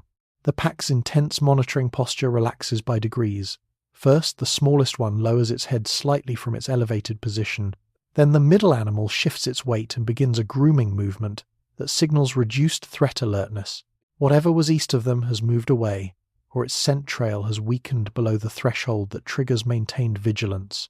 The three animals resume their general movement, heading north again, though the pace has a slight additional carefulness to it that was not there before. There was almost certainly competition between Velociraptor and other small to medium predators for the smaller prey available in the Djadokhta ecosystem. Several other small theropods have been recovered from approximately contemporaneous deposits. Byronosaurus icutulae, a small troodontid, was present. Troodontids were close relatives of dromaeosaurids and occupied a similar body size class, suggesting overlapping dietary niches. The competition between dromaeosaurids and troodontids for similar resources may have been one of the ecological dynamics that shaped both groups' behavior and morphology through millions of years of coevolution. One fact that illuminates the ecological texture of this world: the mammals of the Djadokhta Formation were more diverse than most popular accounts suggest. At least 8 different mammalian taxa have been described from the formation, ranging from the multituberculates, a long-lived group of rodent-like mammals that survived across multiple extinction events, to the zalamdalistids, insectivore-like animals with long hind limbs, to early relatives of the therians, the group that includes modern placental mammals and marsupials. These mammals were almost all small. The largest were roughly rabbit-sized and almost all nocturnal or crepuscular. They lived in the temporal and spatial margins of the world, avoiding the predators that were active in daylight, their survival depending on behaviors and sensory adaptations that remain almost entirely invisible in the fossil record. For Velociraptor, these mammals represented both a prey resource and a set of constraints. The ability of small mammals to burrow, to navigate darkness with sophisticated hearing and olfaction, to exploit the underground in ways that a surface-dwelling predator could not easily follow. All of these put limits on how efficiently the raptors could exploit the mammal resource. The mammals that survived the Cretaceous to become the ancestors of modern mammal lineages did so partly through these exact adaptations. The selective pressure imposed by theropod predators was one of the forces that shaped the underground, nocturnal, small-bodied mammalian lifestyle that proved so pre-adaptive to the post-extinction world in which mammals could finally grow large. Here is something to sit with. Everything that happened in this ecosystem, every predation event, every escape, every adaptation and counter-adaptation was a step in a dance that produced the world you live in. The mammal that escaped a velociraptor by running into a burrow passed its genes onto descendants that eventually, across 75 million years of evolution, produced the mammalian lineages that diversified in the post-Cretaceous world. You are, in a very long causal chain, here because some small mammal in the Djadokhta Formation was fast enough and small enough and clever enough to evade the animals you have been watching. The three raptors have reached a different part of their territory, now a slightly elevated area where the rock substrate is closer to the surface and the vegetation is consequently thinner and more patchy. The open rocky area here is warmer than the floodplain below, the exposed stone absorbing heat efficiently. It is also, the pack seems to know from experience, a place where certain prey animals congregate in the mid-morning, small lizards, whose thermoregulatory needs bring them to exposed rock surfaces at predictable times, and occasionally the larger lizards that are themselves predators of the smaller ones. The Cretaceous lizard fauna of the Djadokhta Formation was diverse and interesting, including the ancestors of several modern lizard groups. A particularly notable genus from this environment is Estesia mongoliensis, a varanid-like monitor lizard that may have been venomous. Several specimens show enlarged grooved teeth consistent with venom delivery in a configuration similar to the modern Gila monster. An Estesia of moderate size would have been both a competitor and a potential prey item for Velociraptor, depending on relative sizes. The predation dynamics between small theropods and large lizards in the Cretaceous were likely complex and bidirectional. A small movement on a flat rock ahead draws the lead animal's attention. A lizard, considerably smaller than a hunting monitor, is moving across the rock surface in the slightly jerky, stop-start pattern of animals that use visual scanning to detect threats between movements. The pack is downwind of it. The smallest raptor moves ahead of the others, dropping its body profile as it approaches the open area. The approach is cautious but not dramatically slow. The lizard is small and the cover is limited, and the window of opportunity is constrained by the distance to the next patch of shadow into which the lizard will disappear if alerted. The hunt resolves quickly and successfully. The lizard, caught in the open between two rocks, has no route that avoids the raptor's reach. The kill is clean. The meal is small but real, another small transaction in the constant negotiation between the pack's energy needs and the landscape's energy offerings. The other two animals watch from a short distance, and then the group moves on together, heading toward the next part of the day's circuit. The morning is wearing on toward midday again. The pattern of the day is establishing itself, familiar in its broad outlines from yesterday, and from all the days before this one, in the ongoing life of the pack. And somewhere in the middle of that familiarity in the texture of the repeated experience, the known territory, the understood social dynamics of the group, something that might be called contentment, if that word can be extended with care across the distance of 75 million years, settles over the hollow and its returning occupants like the long, patient shadow of the sandstone in the afternoon light. The second afternoon arrives with the same building heat as the first, and the pack manages it with the same practiced efficiency. They move into the shade of the tallest vegetation, slow their pace, allow the hottest hours to pass in the watchful rest of animals that have no interest in wasting energy in conditions that constrain their effective performance. The shade they occupy this afternoon is different from yesterday's, a dense stand of cycad-like plants at the base of the rise, their broad frond-like leaves overlapping to create a green canopy that blocks the direct sun, while allowing the breeze to move through. In this shade, the animals are more relaxed than at any point since the morning rouse. The hunting of the morning hours has provided enough energy to reduce the urgency of further foraging. The territory has been patrolled, the scent marks refreshed, the threat assessment of the earlier encounter recalibrated to something manageable. What remains for the afternoon is the long, patient management of the hot hours before the evening's second window of productive activity. Let's talk about something that does not have a direct fossil record, but that shapes every aspect of what we have been watching: the social intelligence of these animals.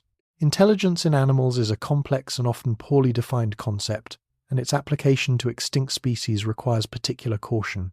But there are measurable proxies for cognitive sophistication: brain size relative to body mass, the complexity of brain structures visible in endocasts, the behavioral complexity inferred from the fossil record, and for Velociraptor, all of these proxies point in the same direction. The encephalization quotient of Velociraptor has been estimated at roughly 5.8 on some scales, compared to values of around 1 for most non-avian reptiles, and values of 9 to 12 for modern humans. The comparison is not direct. Different studies use different reference sets, but the relative position of Velociraptor at the high end of the non-avian dinosaur cognitive spectrum is robust across methods. The olfactory bulbs were among the largest of any theropod relative to brain size. The cerebellum, associated with motor control and the coordination of complex movements, was well developed. The optic lobes were large, consistent with detailed visual processing. Social living, in animals capable of it, tends to drive cognitive evolution in specific directions. The ability to track the identities and intentions of multiple individuals simultaneously, to remember the outcomes of past interactions, to adjust behavior in real time based on the social context. These are computationally demanding tasks that require neural infrastructure beyond what a solitary predator needs.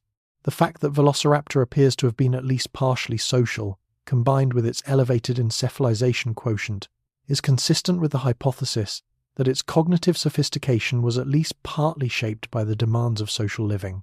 What kinds of social computations might these animals have been performing? In living social predators, wolves, hyenas, Harris's hawks individuals track relative dominance relationships, cooperate in ways that require prediction of each other's behavior, and maintain persistent social bonds through repeated affiliative interactions. Whether Velociraptor was doing anything comparable is inference, but the behavioral infrastructure of social living, the tolerance of proximity, the affiliative contact behaviors, the group coordination in territory use requires neural machinery that supports these kinds of computations.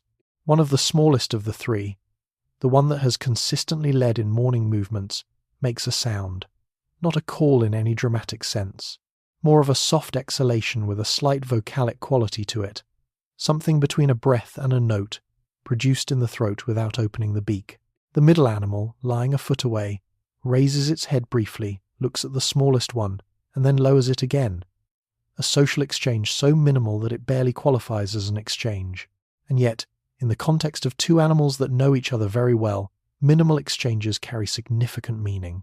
The production of sound that elicits a response is communication, even if the content of the communication is simply, "I am here, and you are there, and this is sufficient."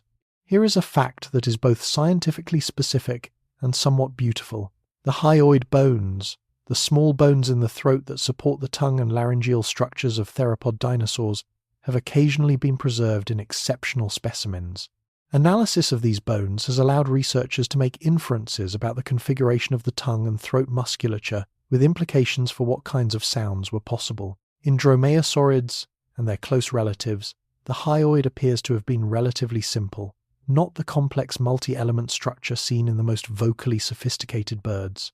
This is consistent with the production of relatively simple calls rather than the complex, learned vocalizations of songbirds. But simple calls can carry a great deal of information when transmitted between animals that know each other well and share a social context. The afternoon advances.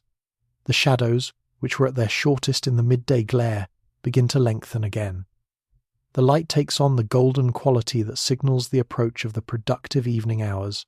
The animals, which have been in various stages of alert rest throughout the afternoon, begin to show the subtle behavioral changes of animals whose internal clocks are registering the shift toward evening activity.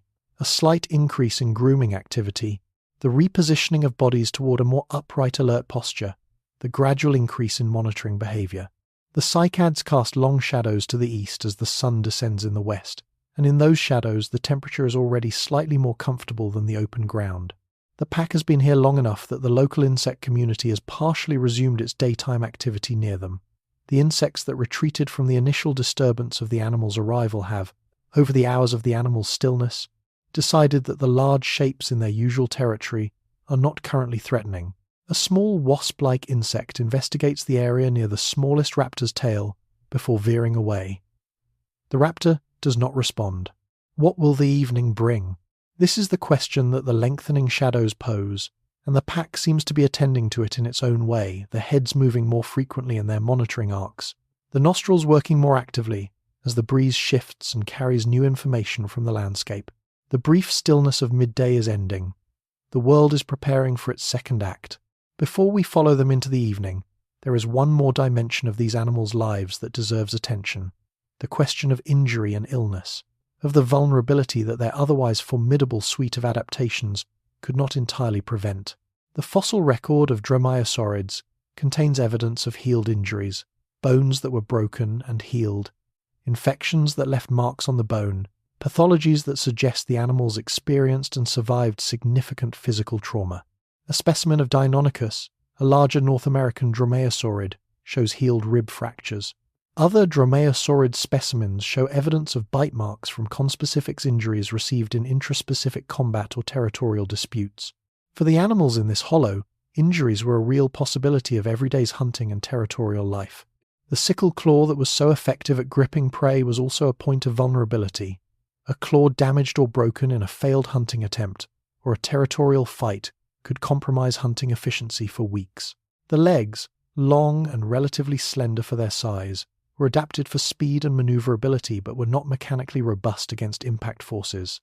A fall on rough terrain, a kick from a protoceratops, a bite from a large lizard, these were real risks in a life that required daily engagement with animals that did not want to be eaten. How did injured animals in social groups fare? This is a question that the fossil record cannot fully answer, but the observation from living social animals is instructive. Injured individuals in social groups often survive injuries that would be fatal to solitary animals because group members tolerate the reduced contribution of an injured companion during recovery. In wolf packs, injured pack members have been observed to receive food from successful hunters not as a deliberate charitable act, but as a consequence of the social tolerance that allows injured animals to remain near successful hunters during feeding. Whether anything similar occurred in Velociraptor groups is speculative, but the social structure that allowed the group to form and persist would also have created the conditions in which injured individuals could benefit from group proximity. The largest animal rises from its afternoon rest, and the others follow within seconds. They stretch, one after another, the same full body extension as the morning, the same ripple of reorientation from rest to alertness. The evening's activity is beginning. The light over the western conifers is orange now, the shadows long and blue-grey, the air cooling by perceptible degrees. It is the best time of day, the best hour of hunting, the best hour of movement, the hour when the world is most fully alive in the lateral light. They move together out of the cycad shade and into the evening landscape, and there is something in their movement now that is different from the morning, a quality of ease, of animals who have navigated their world for a full day and found it navigable. The evening ahead of them is rich with possibility, and they move into it with the particular confidence of the known, the confidence of animals who have done this before, many times, and who know that the hollow with the sandstone is waiting at the end of it, and that the others will be there, and that the night, when it comes, will hold them. The evening hunt is different from the morning hunt in quality, if not entirely in method.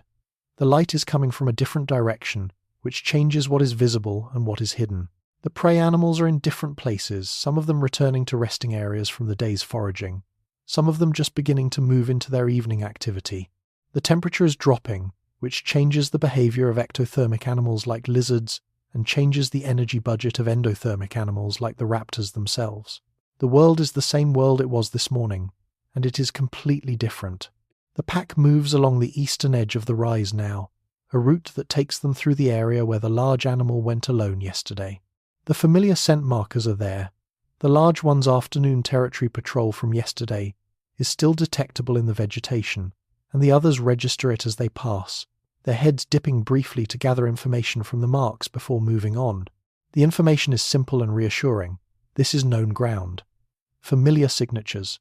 Nothing has changed here in the relevant ways. The evening hunt unfolds over the next 2 hours in a series of episodes that are, individually, not dramatic, but are, collectively, the substance of survival. A small mammal, one of the multituberculates, round-bodied and quick, emerging from its burrow in the first cool of the evening, is caught by the middle animal in a rapid rush that lasts perhaps 3 seconds from the moment of detection to the moment of capture. The multituberculate is consumed quickly. The others, who were too far to respond before the kill was made, approach and investigate the site without attempting to displace the middle animal from the remaining meal. The meal is, again, small. The social dynamic, again, unremarkable in its smoothness. A second opportunity presents itself as the pack reaches the floodplain at the base of the rise. A juvenile Protoceratops different from the one they watched yesterday, smaller, clearly younger, has separated from a group of adults by a margin that is larger than it should be. The evening light is failing to the west, the sky going from orange to purple, and in this light the contrast between the open ground and the vegetation is reduced. The pack approaches downwind, taking a long arc that keeps the vegetation between them and the target for most of the distance. Here is where something happens that you have been waiting, perhaps without knowing it, to see. The approach is coordinated in a way that goes beyond the loose parallel movement of most of the day's hunting activity. The smallest and the large animal continue on the arc that will bring them around to the juvenile's left side. The middle animal, which has been moving with the group, angles slightly to the right, not dramatically, not in any way that announces itself as tactical, but the angle is there, and it is real. The 3 animals are no longer all heading toward the same point. They are converging on different points around the same target. The juvenile Protoceratops, rooting in the soil near the vegetation edge, has not registered the approach. Its social companion adults are visible in the middle distance, but the ceratopsian that is most relevant to its survival right now is not with the adults. It is alone in a bad position, in failing light, with 3 predators coming from slightly different angles in the shadow of the eastern rise. What happens next happens very fast. The smallest animal is the first to come into the juvenile's visual range. It is the one the prey detects first, erupting from the vegetation in a rush that is not a feint exactly, but that draws the prey's attention and initial escape response in one direction. The juvenile bolts not toward the adults, who are farther away than either predator but laterally, into what it perhaps calculates as open ground. The large animal is there. The pursuit that follows lasts perhaps 15 seconds. A churning, pivoting engagement across a stretch of floodplain no more than 30 meters wide, the juvenile making sharp changes of direction that the pack follows with what seems like anticipatory precision. Whether the coordination you are witnessing is genuine cooperative hunting animals that have planned or agreed on a strategy before its execution, or whether it is the emergent outcome of each animal independently responding to the prey's movements, responding to each other's positions as obstacles and opportunities, is something the paleontological record cannot settle, and the behavior itself does not make clear. What is clear is the outcome. The large animal makes the defining contact, its sickle claw hooking into the juvenile's hindquarter as it pivots in an evasive direction. The animal goes down. The others arrive within seconds. The kill is quick. The prey animal, perhaps 8 to 10 kilograms, a meaningful meal for 3 raptors, is consumed over the next 20 minutes in a feeding that is neither aggressive nor particularly orderly. All 3 animals feed simultaneously, the body large enough to accommodate them without direct competition. The feeding has a focused, efficient quality. These animals are not leisurely in their meals, but they are not frenzied either. They consume what is accessible, working from the softer tissues inward, with the efficiency of predators, for whom every calorie is meaningful. The scene of the feeding in the last light of the day is, in its way, one of the most authentic images of the Velociraptor's life that you have witnessed. Not the cinematic chase, not the dramatic confrontation with much larger prey, but this. 3 animals feeding together on a juvenile prey item in the failing light of a late Cretaceous evening, their bodies in the relaxed postures of animals doing what their bodies were built to do, the landscape around them quiet and real and present. This is the work of a predator's life. This is the substance of it. small to medium kills, gathered over the course of a day, accumulated into the energy reserve that tomorrow's activity will draw down. Repeated day after day in the same territory with the same companions. A fact worth holding here. A 2018 biomechanical study of dromaeosaurid feeding found that animals in this size class could consume approximately 10 to 15% of their body weight per day in food to maintain energy balance under moderate activity. Levels. For a velociraptor of 20 kilograms, this means roughly 2 to 3 kilograms of food per day, which a juvenile protoceratops of 10 kilograms, shared among 3 animals, provides in abundance. A successful day's hunting could produce a surplus, a small energy buffer against the inevitable lean days when prey is harder to find. The feeding ends as the sky goes fully dark. Stars appear in the east first, then overhead, then in the west as the last orange fades from the horizon. The 3 animals, fed and alert, begin their movement southwest toward the hollow, toward the sandstone, toward the end of the day's arc. Their movement now has the quality of return rather than search. The pace is even and unhurried, the spacing between them loose and comfortable, the direction unchanging. They know where they are going. Along the way, the middle animal pauses at a scent mark left by an unknown animal. Fresh, unfamiliar, the signature of a conspecific that has passed through this area recently and that the pack has not encountered. The others stop with it, attending to the same information. The scent is investigated for perhaps 2 minutes, detailed, careful processing of a complex chemical message from a stranger in their territory. Then the middle animal moves on, and the others follow, and the information is integrated into the ambient awareness of the territory that each animal carries. A stranger was here. They have noted it. They will note it again if the stranger's presence becomes more intrusive. Territorial encounters between velociraptor groups, if groups is even the right word, would have been one of the regular social challenges of this life. In living predators, territorial disputes are managed through a combination of scent marking, visual displays, vocalizations, and, when those fail, direct confrontation. The injuries from conspecific bites documented in dromaeosaurid fossils suggest that direct confrontation occurred, and that it could be significant. But in most living social predators, the majority of territorial disputes are settled without physical contact.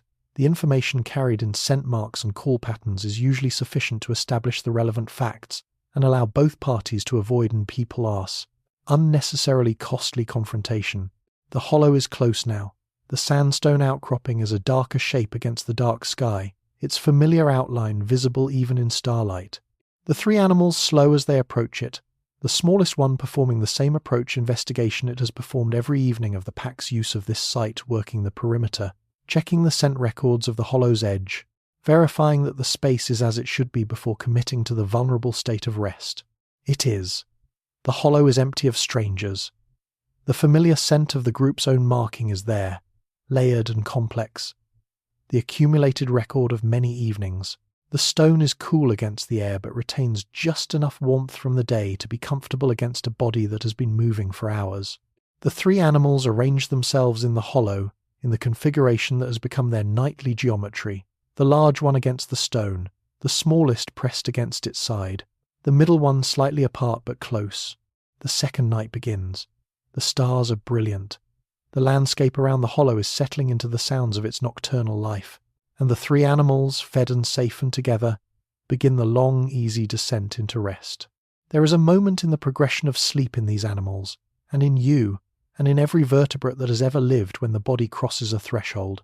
The muscles that have been holding a slight tension, the postural muscles that keep a body oriented even in rest, begin to release that tension in stages.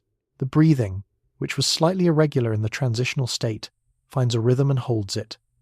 The eyes, which were flickering between fully closed and almost closed, settle, and something that is difficult to name, the particular quality of wakefulness, the orientation toward the external world, begins to withdraw.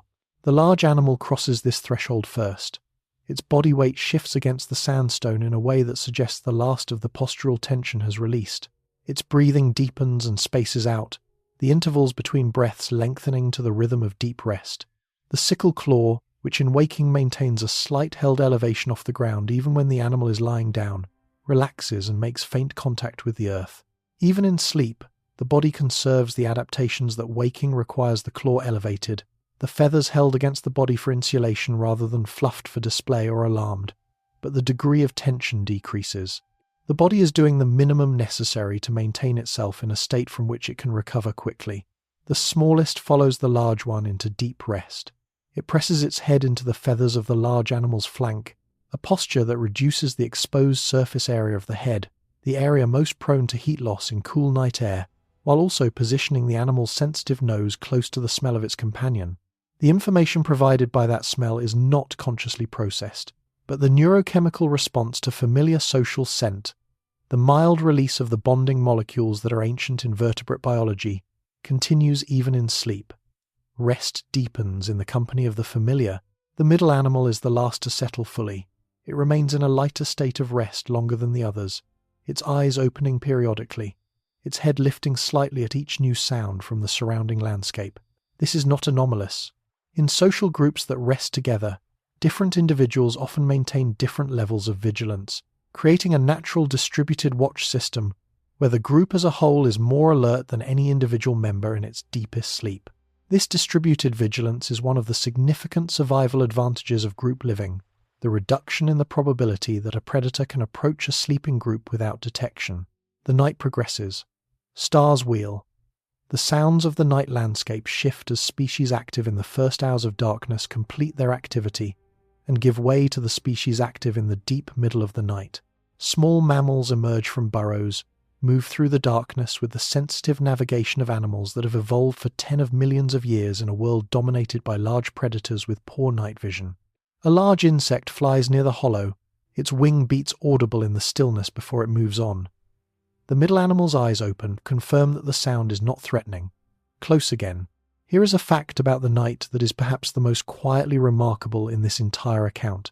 The biological processes happening right now in the bodies of these sleeping animals are among the most evolutionarily conserved processes in all of vertebrate biology.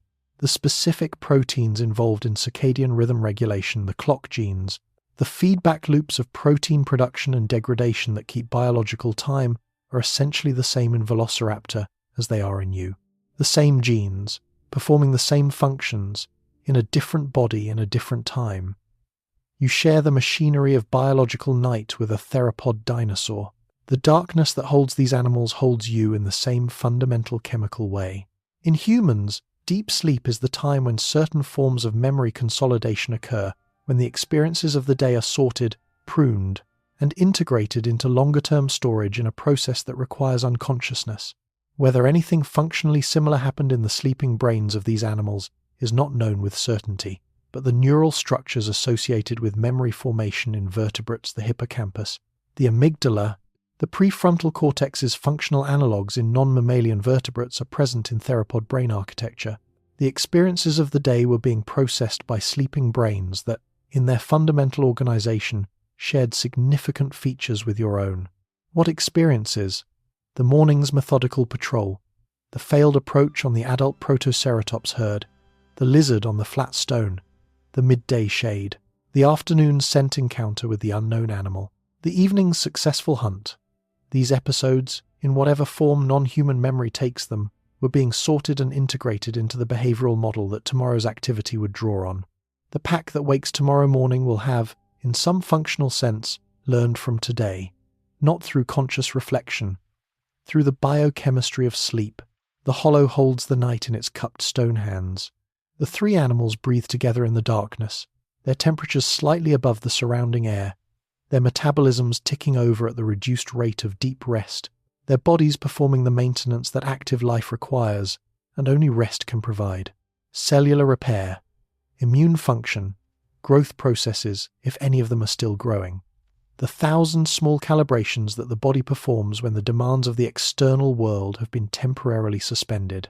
One of the most evocative images in all of paleontology is the fossil of a small troodonted dinosaur May, long found in a roosting posture, its head tucked under its forelimb in the way that modern birds tuck their heads under their wings. The specimen was preserved so completely in this posture that it could only have died suddenly in its sleep, preserved by the rapid burial that the Cretaceous of China sometimes provided. The image it offers is intimate beyond the usual intimacy of the fossil record, not bones in disarray, but a single sleeping animal, caught in the specific posture of its rest, preserved for 130 million years in the position it died in. The velociraptors in this hollow will not be so perfectly preserved. The hollow near the sandstone will not be buried in the rapid, gentle way that preserves animals intact. Whatever becomes of their bodies will be the ordinary dissolution of an environment that cycles organic matter back into the soil and the water and the air. A bone here, a tooth there. The pressed clay that holds the track record of their comings and goings will eventually be covered by other sediment, compressed, cemented, carried perhaps thousands of kilometers by the tectonic drift of the plate that underlies it, and exposed again in a cliff face. In modern Mongolia, where a researcher with a small brush and an enduring patience will spend days cleaning the stone around it, and will recognize in the three-toed impression the specific geometry of a dromaeosaurid foot, and will wonder, as researchers always wonder when they hold evidence of extinct life in their hands, what the animal was doing when it made this mark. Here is what it was doing. Living. Moving through its day with the full engagement of all its senses and capabilities, hunting and resting and navigating its social relationships, and returning to the familiar hollow at the end of the arc, doing the things that living things do in the specific form that 75 million years of evolution had shaped for this landscape and this moment. The night is deepening toward its middle. The temperature has dropped to the coolest point it will reach before the pre-dawn warming begins. The three animals are fully merged with the warmth of the hollow, their bodies pressed together, their breathing synchronized, in the way that breathing synchronizes in animals that have been sharing space long enough. The synchronization is not perfect. You can hear the slight variations in rhythm, the individual differences that persist even in the most aligned rest, but it is real. Three breathing rhythms, close enough to be felt as one. Let yourself feel this, not as a scientific fact, as a physical fact, a presence. Three living bodies in a hollow in the dark, the stone around them holding warmth, the stars above moving in their slow circles. The night sounds of a world that is as fully alive as it will ever be, which is to say, completely, in every direction, in every register, without exception. The world was never more alive than it is in any given moment. The Cretaceous was not less alive than the present. The animals in this hollow are not less real than the animals you have seen today. They are just further away, in the specific direction of the past. The middle animal twitches in its sleep, a single foot movement, quick and unconscious. The large animal adjusts slightly, pulling the smallest one a degree closer in the thermal management of the night, and the hollow settles again into its deep, patient quiet. The second night is passing. The stars will begin to fade in a few hours. The pre-dawn will come, and the animals will rouse, and the day will begin its cycle again, the hunt, the patrol, the social maintenance, the return. But for now, in the middle of the night, in the deepest part of the rest, there is only this: the breathing, the warmth, the company of the known, the ancient, patient gift of sleep. There is something that the study of sleep in modern birds reveals that deserves mention here, in these late hours when the animals are in their deepest rest. Unihemispheric sleep, the ability to sleep with one half of the brain while the other half remains alert, has been documented in birds and is suspected in some archosaur relatives. In this mode, one eye remains open, monitoring the environment, while the other closes in sleep. Whether any of the three raptors in the hollow employ this strategy right now is unknown, but the possibility adds a layer of complexity to the picture of their night, the idea that rest and vigilance might coexist in the same body, each serving its function without fully excluding the other. What we know for certain is that these animals are resting. Whether their rest is the full bilateral unconsciousness of deep sleep, or the more distributed rest of birds, or something between and beyond both, the functional outcome is the same. The demands of active life are suspended, the body is doing its maintenance, and the animals will be better prepared for tomorrow as a result. The biology is serving its purpose regardless of the specific mechanism. The night is doing its work. In the soil beneath the hollow, the roots of the ferns and cycad-like plants are doing their own quiet labour, drawing nutrients from the soil solution with the slow electrochemical machinery of plant absorption, building the tissues that will unfurl as new growth in the morning light. The soil community of bacteria and fungi is active through the night, the metabolic work of decomposition and nutrient cycling never fully pausing. The biological world does not sleep as completely as the animals in the hollow sleep. It simply shifts. Register the diurnal organisms resting, the nocturnal organisms active, the metabolically constant organisms continuing their work without reference to light at all. This is the deep texture of the living world. Never entirely at rest, never entirely at work, always some portion active and some portion recovered, the whole maintaining its dynamic balance through the complex choreography of species with different rhythms. The hollow and the animals in it are one note in this chord, a brief specific silence in the midst of enormous ongoing sound. And you, listening in the dark of your own night, are another note. The chord is vast, the music is ancient, and it continues, note by note and breath by breath, through every night that has ever been. The concept of territory, a defined area that an animal defends against conspecifics and uses preferentially for its resources, is one of the most fundamental organizing principles of animal life. Virtually every vertebrate species with complex behavior has some relationship to space that can be described in territorial terms, from the extremely fluid, large-scale ranges of migratory birds to the intensely defended, precisely bounded territories of small songbirds and reef fish. For Velociraptor, the question of how territory was organized and maintained is one that the fossil record approaches only indirectly, through the evidence of trackways, site reuse, and the spatial distribution of fossils. But from those indirect lines of evidence, some things can be inferred with reasonable confidence. The daily range we have been following from the hollow near the Sandstone, north along the riverbed, east to the rise, across the gravel pan and the open floodplain represents only a portion of the territory this group uses. Animals that move through their territories in complex daily circuits typically know far more of their range than they visit on any single day. The familiar hollow is the anchor point, the place of consistent return, but the territory that the pack knows extends beyond what we have seen, in all directions, to whatever boundaries are maintained through scent marking and occasional direct encounter with neighbouring groups. How large was that territory? In living dromaeosaurid-adjacent predators, the raptorial birds of similar body size, such as red-tailed hawks or Cooper's hawks, individual home ranges can vary from 1 to several square kilometres, depending on prey density and habitat quality. For a group of 3 animals, the effective territory would likely be somewhat larger than an individual range, since the group's combined resource requirements are greater. In the prey-dense environment of the Late Cretaceous, territories may have been smaller than those of modern raptors in resource-limited habitats, but they would still have constituted a meaningful area of recognized space. Territory memory in animals is a fascinating and still developing area of research. Navigation through familiar territory relies on a combination of landmark recognition, path integration, and a cognitive map, an internal representation of the spatial relationships between significant features of the environment.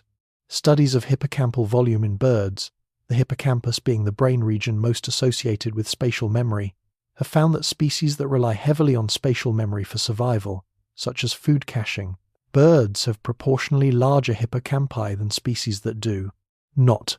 The hippocampal complex in theropod dinosaurs, while inferred rather than measured directly, would have been part of the medial pallium, the brain region that in all vertebrates serves spatial memory functions. For Velociraptor, territory memory would have been richly multisensory. The landscape was known not just visually through the shapes of landmarks, the topography of rises and depressions, but through scent, through the accumulated chemical history of the territory that would have been as readable to an animal with acute olfaction as a detailed map. Every scent mark the group had deposited in the territory was a waypoint in this chemical map, telling any animal with the ability to read it. This path was travelled recently, this area was used for resting, this water source was visited, this food resource was exploited. The territory was, in a real sense, written in smell. The hollow near the Sandstone is the most heavily scent-marked location in the territory. Weeks of daily returns have layered the chemical signatures of the group into the ground, the rocks, the vegetation immediately surrounding the hollow. This density of marking is itself information it announces to any conspecific that encounters this site that the area is in active use by a persistent group, that the occupants have been here repeatedly and consistently, and that challenging for this site would mean challenging an established group with a detailed local knowledge advantage. In the middle of the night, while the pack rests, the territory is not unoccupied in the broader sense. The scent marks that the animals have deposited over weeks of residence continue to communicate the group's presence even in the animal's absence. The boundary markers, the concentrated deposits at the edges of the familiar area, send their chemical signals outward into the surrounding landscape where any passing conspecific can receive them. The territory is defended even when the defenders sleep. This is one of the efficiencies of chemical communication in territorial animals. The message persists after the animal that left it has moved on. There is something philosophically interesting in this. The territory is, in a meaningful sense, a projection of the animals into space and time. The scent marks are them, extended into the landscape, doing the work of territorial advertisement, while the bodies that produce them are doing something else, hunting, resting, engaging with the immediate demands of life. The territory becomes a kind of external presence, the group's claim on space made physically real in the chemistry of the rocks and ground. It is a form of memory too. The landscape remembers the animals, holds the record of their passage, communicates that record to anyone who can read it. In the hours before dawn, this territory as memory is doing its quiet work. At the boundaries of the pack's range, other animals are navigating their own territories, reading the chemical boundary markers, making the calculations of approach and avoidance that keep the territories in the approximate equilibrium that benefits everyone. Not through agreement or understanding, through the same ancient mechanism of information exchange that makes territorial systems work across the whole of the animal kingdom. Information deposited, information received, behavior adjusted accordingly. One compelling study from 2020 examined the territorial spacing of theropod dinosaur fossil sites in several formations and found patterns consistent with non-random spatial distribution. The sites of multiple individuals were more evenly spaced than random chance would predict, suggesting active territorial behavior that spread populations across the available habitat rather than allowing clumping in preferred areas. The study was careful to note the limitations of inferring behavioral processes from spatial distribution data, but the pattern it documented is consistent with what we see in living territorial predators. Territories are organized in ways that optimize the use of available space. The night is beginning to lighten by degrees too small to perceive individually, but real in their accumulation. The pre-dawn is building. The middle animal, the most consistently vigilant of the three throughout the night, stirs and raises its head, performing the now familiar scan of the surrounding darkness. The landscape has begun its own pre-dawn shift. The insects that were loudest in the deep of the night have quieted, and the species that will bridge the transition into morning are beginning their activity. The change in the acoustic environment is one of the cues that living things use to track the hour even in darkness, and the middle raptor is reading it now, calibrating its sense of where the night stands. The territory around the hollow is quiet. The familiar boundary markers are undisturbed. No new scent intrusions are apparent in the monitoring the middle animal performs from its position in the hollow. The night has passed without territorial challenge, which means the morning can begin from a position of stable, undisturbed occupation. The pack's claim on this space has held through another night.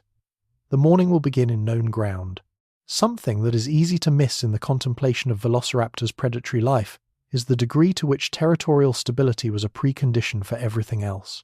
The hunting that produces food, the resting that restores energy, the social life that buffers the individual against the worst outcomes of their dangerous world, all of these depend on a stable territory from which the daily circuit can be run. A pack that loses its territory loses everything. The known water sources, the mapped prey resources, the familiar shelter of the hollow. Territorial defense was not an add-on to the core business of survival. It was the foundation of it. In this sense, the scent marks in the rocks of this hollow are not peripheral to the story of the pack's reunion. They are part of the reunion itself. The animals returning to the hollow each evening are returning not just to a physical location, but to the accumulated presence of themselves in that location, the chemical record of their own prior occupations, the confirmation that the space still holds their signature, that the world they have built in this small piece of the late Cretaceous floodplain is still theirs. The reunion of animals with their territory is part of the same homecoming as the reunion of animals with each other. The pre-dawn is unmistakable now. The eastern horizon has taken on the specific deep blue of the hour before first light. The middle animal lowers its head again, satisfied with its monitoring, and settles back into the loose rest of the pre-dawn transition. Around it, the others continue their deeper sleep, their breathing steady, their bodies at the nadir of their nightly rest. The territory holds them, the night holds them, and slowly, as it always does, the new day comes to find them ready for it, rested and intact, and together in the hollow that knows their smell. Something in the air on the third morning is different. Not dramatically, not the kind of difference that announces itself with obvious signals, but different in the way that weather changes begin, in the particular pressure and humidity and temperature gradient that bodies read before minds do. The pack feels it as they rouse into the pre-dawn. The large animal, which has been resting against the sandstone in its usual position, raises its head and holds it higher than usual, the posture of an animal sampling air that carries something new. Its nostrils work more actively. Its eyes scan the horizon in the growing light. Rain is coming. Not today, and perhaps not tomorrow, but the advanced signals of the approaching wet season are detectable in the air if your senses are calibrated to read them. Changes in barometric pressure, in humidity, in the temperature differential between morning and midday, in the quality of the light at the horizon. These are the first dispatches from a change in the atmospheric pattern that will, in a few days or a few weeks, transform this landscape. The wet season in the Late Cretaceous Gobi was not a gentle rainy season of the kind that temperate regions experience. It was the arrival of the monsoon, the massive seasonal reversal of wind patterns driven by the differential heating of the continent and the ocean, the same meteorological system that still drives the Asian monsoon today. When it came with force. Heavy rain, flash floods in the dry riverbeds, sudden filling of depressions that had been bone dry for months, rapid greening of vegetation that had been managing on stored moisture, and the sparse rains of the off-season. The landscape would transform within days of the season's arrival. For the pack, this transformation was both opportunity and challenge. The wet season brought a bloom of plant productivity that cascaded up through the food web. More plant food meant more herbivores in better condition, which meant more and larger prey available for predators. Prey animals that had been concentrated around the few available water sources scattered across the landscape, as water became available everywhere, which meant the hunting had to adjust different locations, different prey distributions, different timing. The familiar circuits of the dry season would need to be modified. One fact that illuminates the ecological significance of the monsoon in this environment, sedimentological analysis of the Djadokhta Formation has found evidence of both dry, aeolian wind-deposited sediment layers and wet flood-deposited layers, alternating in ways consistent with strong seasonal variation. The fossilized dune structures within the formation suggest that during the dry season, mobile sand dunes could bury animals caught in the open, which is the likely mechanism behind some of the extraordinary preservation seen in this formation. The fighting dinosaurs, buried in a collapsing sand dune, died in the dry season. The wet season would have stabilized the dunes, replaced moving sand with wet mud that preserved different kinds of traces, and created entirely different conditions for the animals living through it. The large raptor descends from its elevated sniff position to the ground level of the hollow and moves to the edge of the space, looking out across the dry floodplain with an attention that has a slightly different quality than its usual morning monitoring. Something in the pre-rain air is activating a broader assessment, a ranging of attention beyond the immediate territory toward the landscape changes that the coming wet season will require. This may sound like planning, like anticipatory cognition, and the question of whether non-human animals engage in future-oriented thought is genuinely debated in comparative psychology. But what we can say more conservatively is that the animal's behavior is changing in response to environmental cues that correlate with impending change. Whatever the mechanism conditioning, implicit learning, hardwired responsiveness to atmospheric cues, the effect is a broadening of attention toward the landscape scale. The wet season also brought new animals, species that spent the dry months in refugia areas of persistent water, or that ranged widely across the landscape following the last water sources would, with the arrival of rain, redistribute across the broader territory. Some of these species were prey animals in better condition than their dry season equivalents herbivores that had been surviving on sparse, dry vegetation would, with the flush of new growth, put on weight rapidly. Others were competitors. Predators from other parts of the range would move through the pack's territory as the landscape opened up. The social challenges of territorial maintenance would intensify with the wet season's redistribution of animal populations. The smallest animal has risen now and is grooming in the pre-dawn. Working through the feathers of its right forearm with particular attention, this area appears to have accumulated some debris from the previous day's movement through dense vegetation, and the grooming has the careful, methodical quality of maintenance rather than the quick passes of casual self-care. The feathers here are among the most structurally important on the body, and keeping them in good condition free of debris, the individual barbs are lined and zipped. The quill bases clean was a daily requirement for an animal that used these structures in its behavioral repertoire. One aspect of feather maintenance in modern birds that almost certainly had analogues in feathered theropods, the application of preen oil. The preen gland, or uropygial gland, is located at the base of the tail in most birds and produces an oil that is applied to the feathers during grooming, keeping them waterproof and flexible and resistant to the microbial breakdown that would otherwise degrade them rapidly. The preen gland has not been identified in Velociraptor fossils. Soft tissue structures rarely fossilize, but the gland is present across the bird lineage and is known from several other feathered theropods based on preserved traces. It is a reasonable assumption that Velociraptor maintained its feathers with oil produced from a similar gland.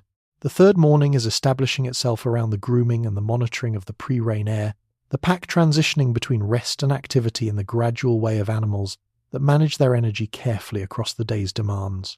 The diet of the coming days will be shaped by what the pack knows and what the landscape offers, and both of those things are in the process of changing. The knowledge the pack has accumulated about the dry season landscape, the prey movements, the water sources, the territory boundaries will need to be updated as the wet season rewrites the landscape's geography of resources. Here is a fact about ecological knowledge in social predators that is rarely discussed. The group's collective knowledge is greater than any individual's knowledge. In species where individuals have partially overlapping but non-identical home ranges within a shared territory, or where different individuals have learned about different resources at different times, the group functions as a repository of information that exceeds what any single member could accumulate alone. When the landscape changes with the seasons, the individual whose recent movements covered the part of the territory that most reveals the change provides the information that benefits the whole group, not through deliberate teaching, but through the social influence of their movements on the movements of the others. Whether Velociraptor operated in this way is inference, but the social intelligence required to maintain group cohesion across the territorial circuit, the distributed vigilance of the nightly rest, the flexibility of leadership in the morning movements, all of these are consistent with a level of social information sharing that would, as a byproduct, enable the collective knowledge phenomenon. The group knows more than the individual. The reunion, every evening, is a reunion not just of bodies, but of knowledge. The pooled information of 3 separate days' experience brought back to the hollow. The sky in the east has gone from deep blue to the first pale gold of approaching sunrise. The 3 animals are all awake now, each in its own phase of the morning transition, the large one monitoring the horizon, the smallest completing its grooming, the middle one moving quietly to the seep rock at the edge of the hollow and checking the scent record there. The morning is assembling itself from its component parts, light, temperature, scent, sound, and the pack is assembling itself from its component members, 3 separate awareness, joining into the coordinated awareness of the group. The wet season smell on the air is subtle enough that it might be only imagination, the projection of something hoped for or dreaded onto a signal that is actually ambiguous. But the large animal whose nose is the sharpest of the 3 continues to orient slightly into the east wind with an attention that has a quality of conviction to it. The rains will come, not today, but soon, in the geological near term, in the biological near term, in any temporal framework that matters to animals living day by day through a Cretaceous year. And when they come, they will change everything. The hollow will fill briefly with standing water that will drain away in hours. The dry riverbed will become a rushing channel. The ferns will uncurl new fronds in a matter of days. The prey animals will move and redistribute, and their condition will improve. The landscape that the pack has memorized across the weeks of the dry season will be a new landscape, and the pack will need to learn it again. But that is then. This is now. The morning is arriving. The territory is intact. The group is complete.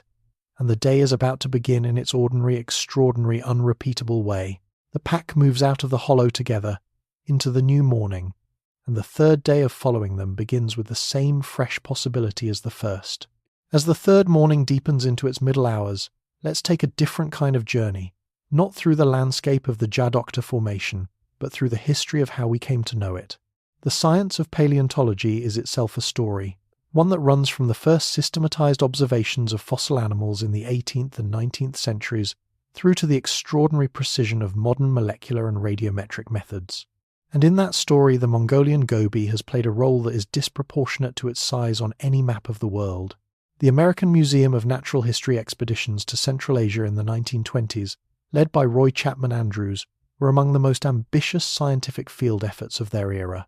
Andrews, a charismatic and controversial figure who some have claimed was one of the inspirations for the fictional Indiana Jones, organized multiple large expeditions into the Gobi between 1922 and 1930, deploying motorized vehicles, a then novel technology for scientific fieldwork to cover large areas of desert terrain.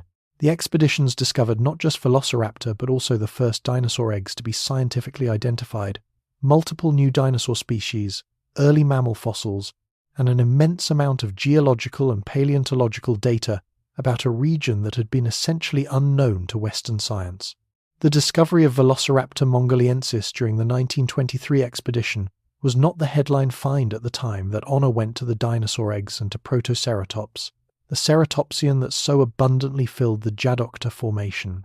Velociraptor was interesting, but it was one of many interesting finds, and its eventual fame was not foreseen by the researchers who first described it.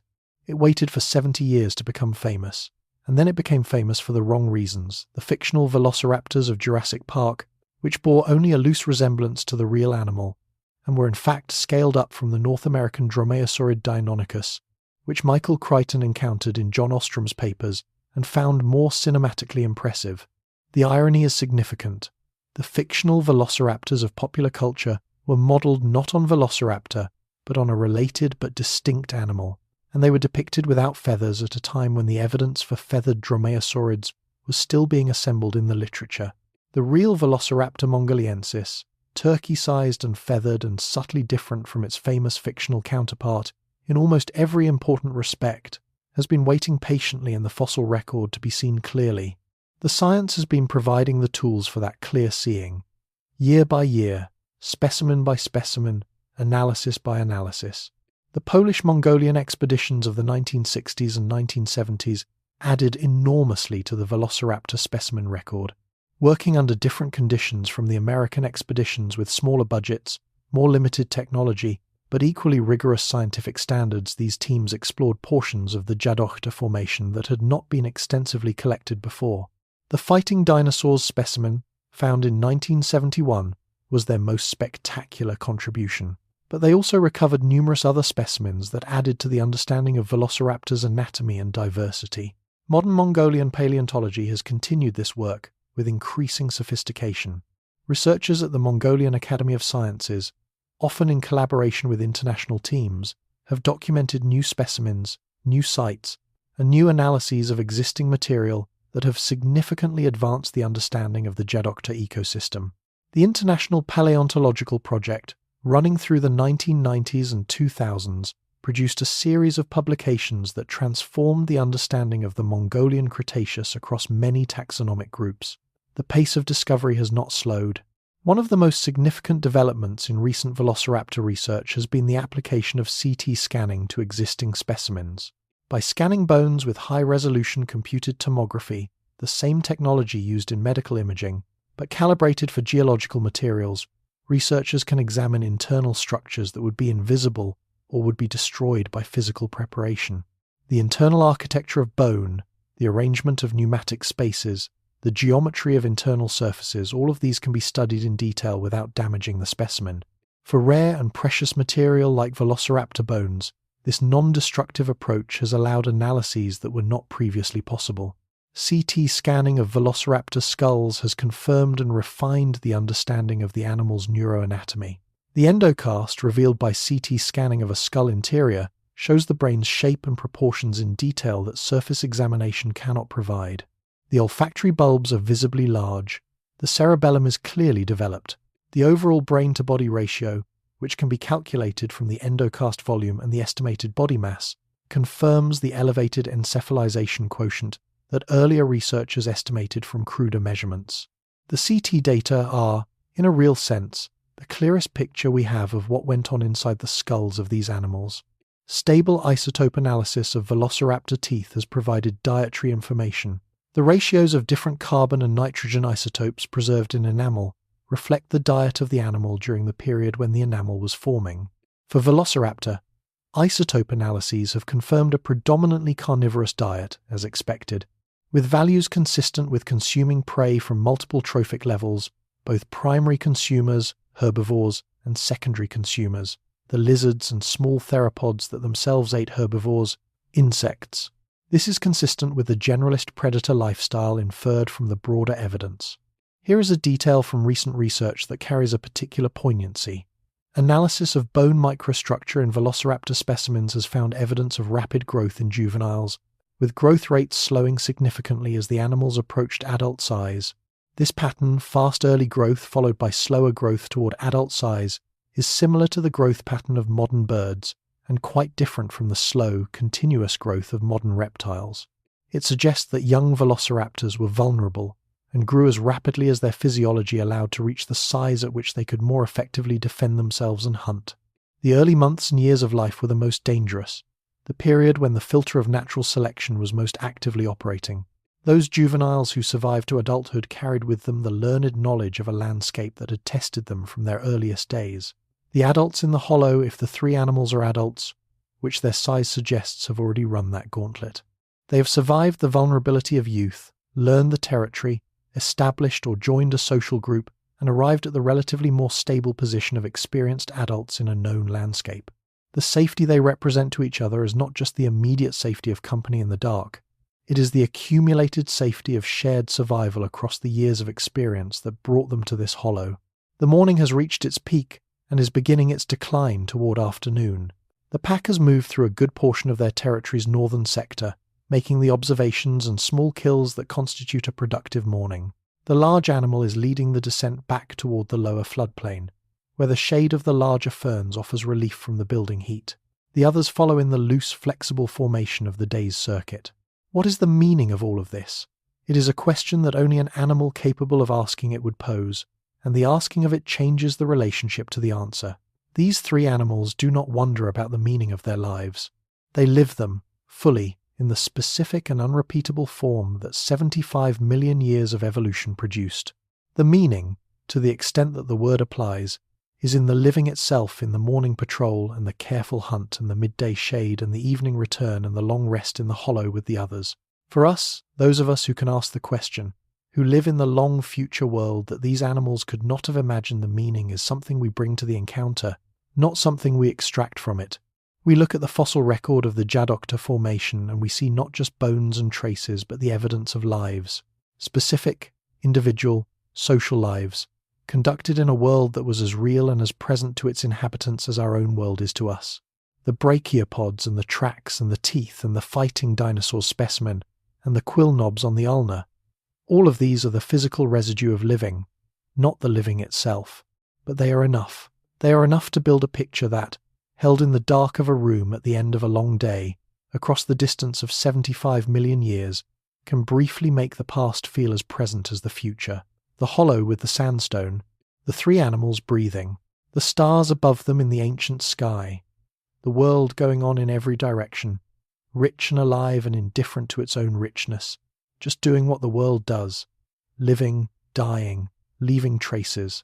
The third evening comes as the previous evenings came, with the lengthening of shadows, the cooling of air, the particular quality of lateral light across the landscape that makes everything appear slightly more itself. The pack is moving toward the hollow. You know this circuit well now, having followed it for 2 full days. The movement has a familiar inevitability to it, the arc of the day completing itself in the approach to the known resting place, the body's orienting toward rest through the accumulated signals of the hour. Let yourself follow them home one more time. This is the last arc you will make with them, or the last one that this particular night holds room for. There will be other mornings in this hollow, other days of patrol and hunt and return. The pack will continue its life in the Djadokhta Formation for some time, yet months, possibly years, the social unit persisting through the small changes that time brings, through the challenges and the ordinary days, through the wet season that is beginning its approach on the east wind. But the story you came to find, the reunion, the return, the fact of 3 animals belonging to a place and to each other across the distances of a single day, that story is complete. It completes itself each evening when the hollow fills again with the warm weight of the group, when the smell of the sandstone stone mixes with the smell of the animals who know it best, when the night settles over the landscape and the three shapes in the shadow of the outcropping become still. One more fact, offered quietly in the gathering evening. In 2014, a team of researchers published a paper describing the discovery of large dromaeosaurid trackways in South Korea, from rocks significantly older than the Velociraptor fossil record, that showed two animals walking side by side along a shoreline. The trackways showed no evidence of herding behaviour, no large group, no scatter of footprints suggesting many animals. Just two, walking together, maintaining a roughly consistent spacing over a distance of several metres, before one set of tracks veered into the water and could no longer be followed. Two animals, moving in company, somewhere in the early Cretaceous of what is now the Korean peninsula, leaving the record of their company in the sediment of a shore that is now stone on a hillside. Two animals walking together on a shore. The image is simple, the meaning is not. It tells us that the social behaviour we have been watching in the hollow, the loose coordination, the shared territory, the evening return was not an invention of the Djadokhta fauna. It was ancient. It extended back through the dromaeosaurid lineage to at least the early Cretaceous, tens of millions of years before Velociraptor mongoliensis lived in the Gobi. The tendency to be together, to move in company, to find the space beside another animal of the same kind worth occupying this was not a recent development. It was part of the inheritance of the lineage, encoded over deep time in the biology and behaviour of animals who had discovered, somewhere in their evolutionary history, that two was better than one. The hollow is visible now. The sandstone outcropping catches the last orange light of the day, its familiar profile a landmark in the landscape that the pack has navigated by thousands of times. The lead animal slows as it approaches, performing the perimeter check that has become part of the evening ritual, the scent investigation, the boundary confirmation, the assessment of the hollow's availability. The hollow is as it was. The marks are undisturbed. The space is theirs. All three enter the hollow within minutes. The arrangement forms itself in the familiar way, the large one against the stone, the smallest finding its position against the large one's side, the middle one settling slightly apart, more alert than the others as it usually is in the first hour of rest. The evening light is failing. The stars are beginning to appear in the east, the first ones visible in the deep blue above the horizon. The sounds of the evening landscape build around them. The insects, the distant calls, the dry whisper of the fern fronds. These are the sounds of the end of the day, and they carry in their texture the same information that they carry every evening. The world is intact, the territory is secure, the night is arriving on schedule. There is nothing unusual in any direction. The landscape is doing what the landscape does, and the pack is doing what the pack does, and the evening is doing what the evening does. Something about the simplicity of this, the unremarkable, repeated, necessary simplicity of it, has a quality that is almost indistinguishable from peace. Not peace as a positive achievement, not peace earned or sought, but peace as the baseline condition of a day that has been fully lived and not violently interrupted, that has produced enough food and enough safety and the ordinary social contact of the group, that is now completing itself in the ordinary way of days that complete themselves. This is what most days are in any life. This is the substance of living, underneath the exceptional moments that we tend to treat as the main events. The smallest raptor is already settling into its deep rest. Its breathing has found the slow rhythm of the night, its body weight released into the warmth of the large animal's side. The large one's eyes are still partly open, monitoring the last of the twilight with the alert rest hybrid that characterizes the first hour of its nightly rest. The middle one sits upright for a few minutes longer than the others, watching the dark rim of the floodplain to the north with the steady attention of its nightly vigil. And then, one by one, the vigil passes into rest, and the rest deepens into sleep, and the sleep becomes the particular quality of animal stillness in the night.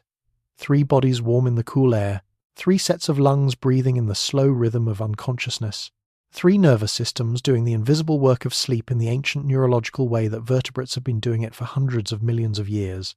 The stars are out fully now. The Milky Way crosses the sky in its ancient band, more brilliant here than it will ever be in any night sky you will stand under, in a world without a single artificial light in any direction. The galaxy is tremendous overhead. The animals below it are small. The hollow is smaller. The time that separates this moment from any moment you will ever inhabit is vast beyond any number's ability to communicate. And yet the breathing is the same. The sleep is the same. The belonging is the same. The physical fact of bodies that know each other, that have organized their nights around each other's warmth and presence, that return to the same place and the same configuration, because the configuration is right in some way that does not require articulation. The biology of belonging is older than any of the specific forms it inhabits. It was here before Velociraptor. It will be here after. It is here now, in whatever room holds you, in whatever configuration of warmth and presence and familiar smell marks your own version of the hollow. Let yourself rest in that. The evolutionary lineage that produced these three animals and the evolutionary lineage that produced you diverged hundreds of millions of years ago, in some ancient fish, in some ancient sea, and since then the two lines have been running separately through deep time toward their respective presence. But the biology of sleep, the biology of belonging, the biology of the body's need to be held by something familiar in the dark, these things were present in that ancient shared ancestor, and they have persisted in both lineages through everything that has happened since. You share the night with these animals. You have always shared it. Sleep comes for the pack in the hollow. It comes for you in whatever hollow holds you.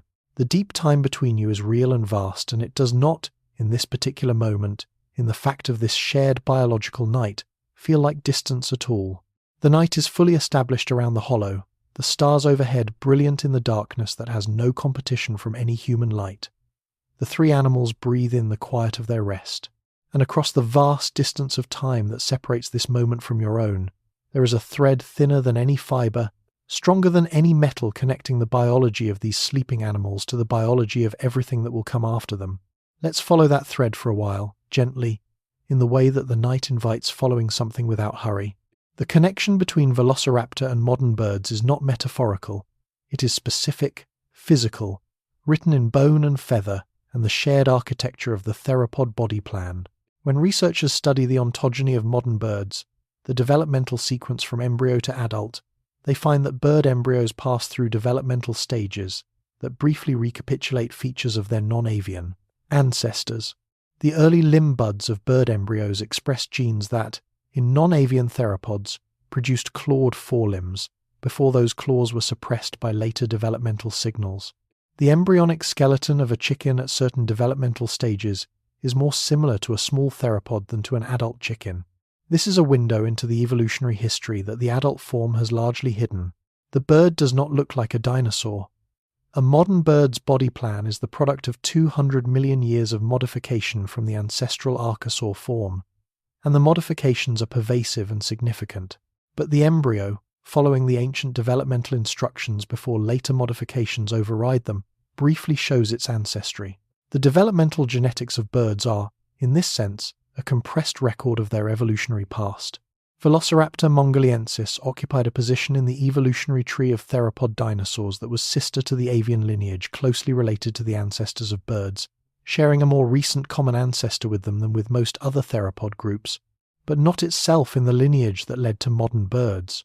The lineage that produced birds diverged from the dromaeosaurid lineage before Velociraptor's time, and the two lines ran in parallel through the late Cretaceous, each pursuing its own adaptive path. The birds that were alive at the same time as Velociraptor were already fully avian in most respects, flying, toothless in most lineages by this point, with the fused tail and modified shoulder girdle of powered flight. And yet the resemblance between Velociraptor and a modern bird, when you attend to the anatomical details, is striking. The wishbone, the semi-pronated hands, the development of the hind limb, the feathers, the large brain relative to body mass, the hollow bones lightened by internal air spaces connected to the respiratory system. These features are not analogies, not independent inventions of similar solutions to similar problems. They are homologies, shared features inherited from a common ancestor, retained in both the avian and the dromaeosaurid lineages because they were useful enough to be preserved through millions of years of selection. The respiratory system of Velociraptor was almost certainly similar in basic design to that of modern birds. A flow-through system using air sacs to move air unidirectionally through the lungs, rather than in and out, as in mammal respiration.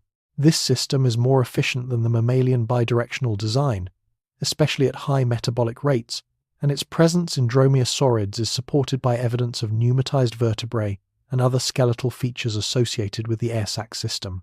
It allowed these animals to sustain the metabolic demands of active predatory life, while keeping their bodies light and their bones hollow. The hollow bones that are so characteristic of birds were already present in Velociraptor and in many other theropod groups. The excavation of bone by pneumatic processes, air sacs invading and hollowing bone during development, reduced the weight of the skeleton significantly without compromising its structural integrity, since bone is strongest in its outer layers regardless of what is happening in the interior. A pneumatized skeleton is a trade-off.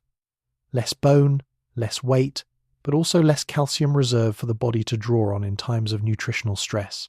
The trade-off is made differently in different groups, and the degree of pneumatization in dromaeosaurids was intermediate between the most pneumatized birds and the least pneumatized non-avian theropods.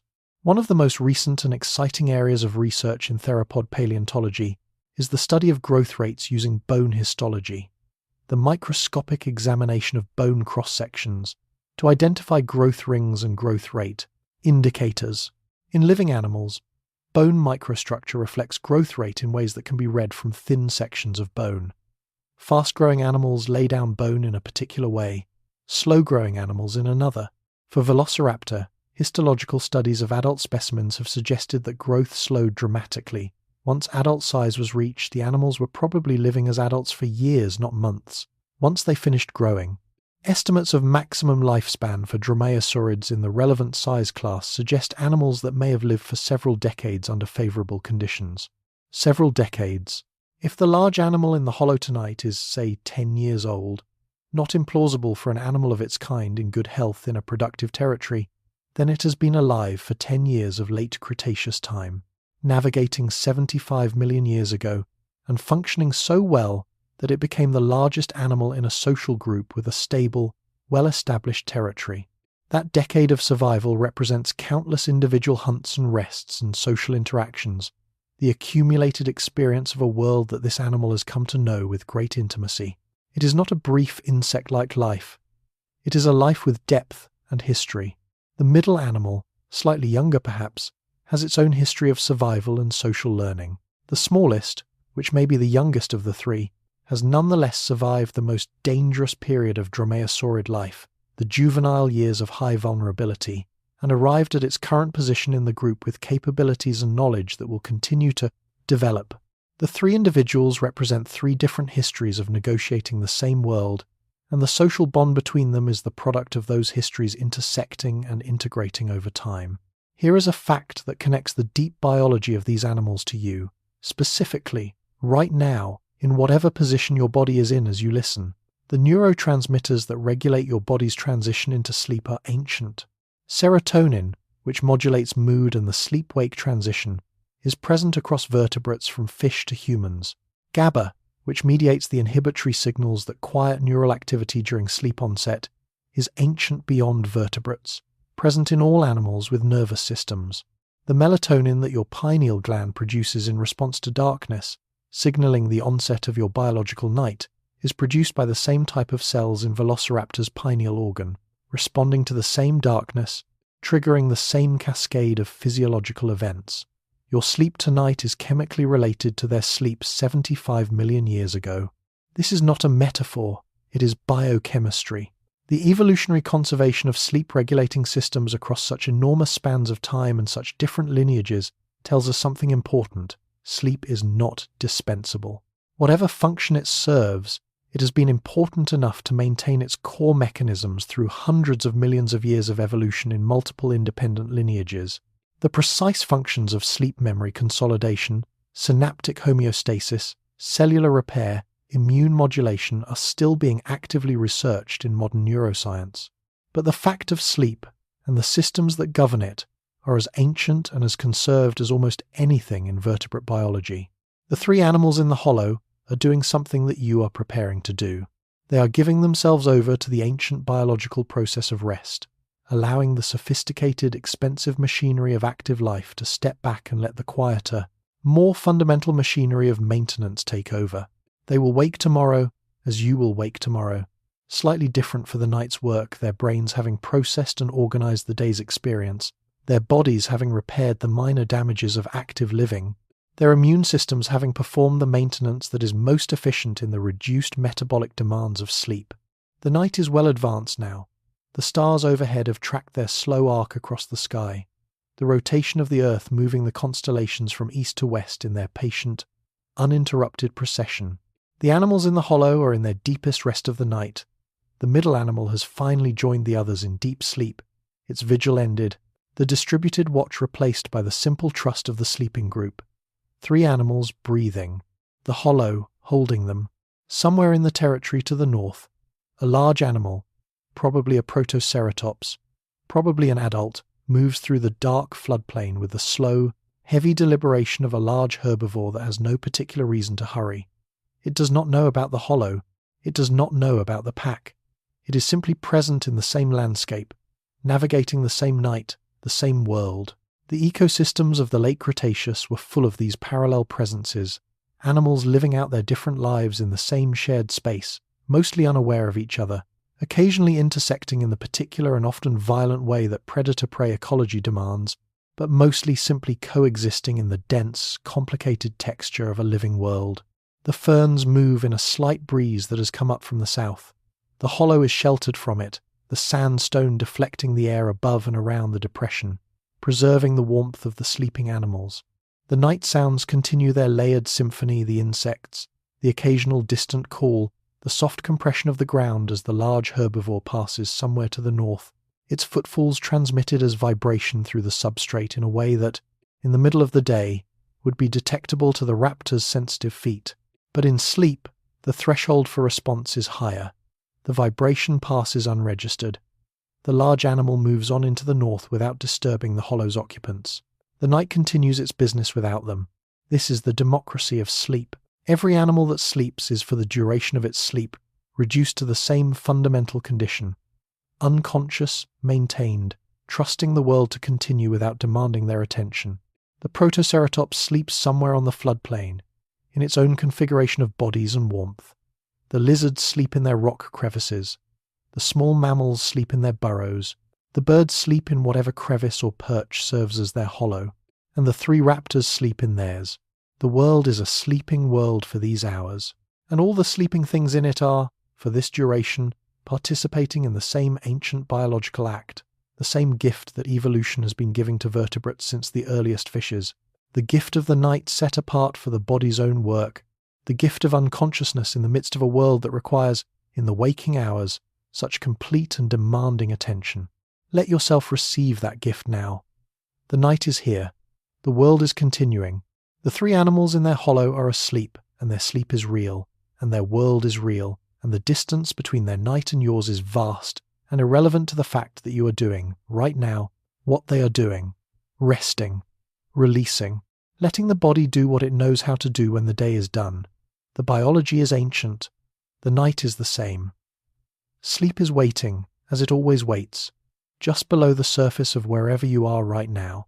There is a habit of imagination that tends to flatten prehistoric worlds into grey uniformity, grey skies, grey rocks, grey forests, as though the past existed before colour arrived.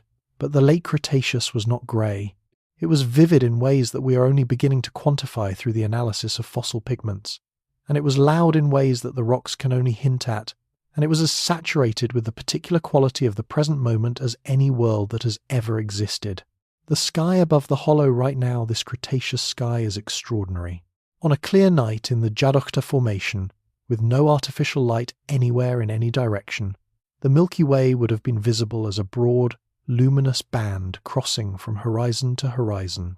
The stars are the same stars, the same nuclear furnaces, the same ancient light arriving after long journeys, though their positions relative to each other have shifted slightly with the millennia, and the Earth's position within the galaxy has changed somewhat with the slow rotation of the stellar neighbourhood. But the sky is recognisable. You can find the bright stars that anchor your own constellations, even if the shapes they form are slightly different. What you cannot find in this sky, and what would be present in the sky of your own world, is the moon. Not because there is no moon in the Cretaceous, the moon exists, and is probably slightly larger in its apparent disk because the Earth-Moon system has been gradually changing over geological time, but because the moon's phase at this particular moment cannot be known. It might be a full moon flooding the landscape with silver, making the pale gravel of the riverbed luminescent and the shadows of the conifers absolute. It might be a new moon, leaving the landscape to starlight alone. Whatever the phase, the quality of the night around the hollow is shaped by it, and by the season, and by the particular atmospheric conditions of this night in the late Cretaceous. The atmosphere of the late Cretaceous was somewhat different from the modern atmosphere. Carbon dioxide concentrations were higher, perhaps 3 to 5 times the pre-industrial modern level, contributing to the warmer global climate of the era. Oxygen concentrations were probably close to modern levels, having declined from the somewhat higher values of the late Paleozoic. The overall composition was similar enough to breathe without difficulty, though the higher CO2 would have been detectable in the air's quality. The sky's colour during the day, the degree and quality of its blue, depends on the atmosphere's scattering of sunlight, and would have been recognisably blue in the Cretaceous, as in any other period of Earth's oxygen-bearing atmosphere. One atmospheric feature of the Cretaceous that would have been visible on a clear night: meteor showers. The rate of meteoric bombardment of Earth's atmosphere has varied over geological time, but the regular meteor showers associated with Earth's orbital intersections with cometary debris fields were present throughout Earth's history, and the late Cretaceous night sky would have shown the same periodic streaks of ablating meteors that modern observers see from dark sky sites. For the animals below the hollow, meteors were probably not cognitively registered as anything more than brief light events in the peripheral visual field. There is no evidence that any non-human animal, except humans, gives sustained attention to astronomical events. But the sky was there, as it is always there, doing its enormous business of containing and reflecting and revealing the universe. The 3 animals in the hollow were held under it, as all animals are held under it, in the basic condition of terrestrial life, enclosed by an atmosphere, illuminated by a star, subject to the physics of a solar system whose scale is not intelligible to any creature that has ever lived on the surface of this planet. Here is something worth knowing about the late Cretaceous night. Bioluminescence was almost certainly present in this world. Bioluminescence, the production of light by living organisms through chemical reactions, is widely distributed across modern life, from deep-sea fish and squid to fireflies to certain fungi and bacteria. The evolutionary history of bioluminescence suggests that it evolved independently many times, which means the capacity for it was not rare or difficult to achieve. In the warm nights of the late Cretaceous, fungi on rotting wood may have produced the soft green glow that modern foxfire produces. Certain insects may have had bioluminescent displays. The lineage that produced modern fireflies extends back into the Cretaceous. The dark hours around the hollow were not, in all probability, entirely dark.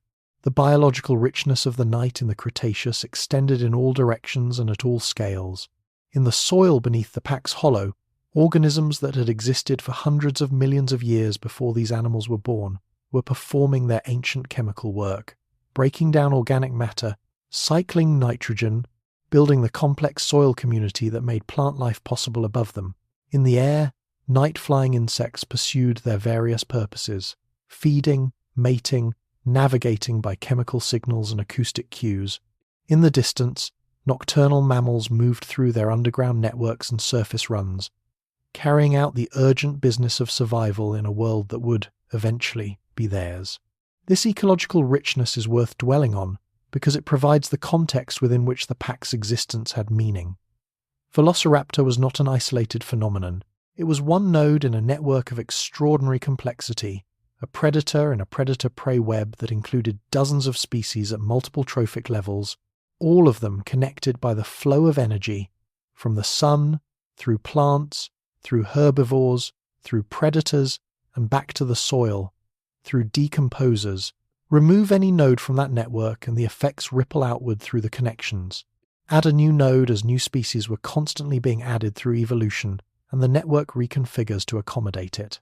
The 3 animals in the hollow were part of this network in multiple ways simultaneously. They were predators, taking energy from herbivores and small omnivores. They were prey animals, at least potentially for larger predators. They were competitors, occupying a niche shared partially with other small predators.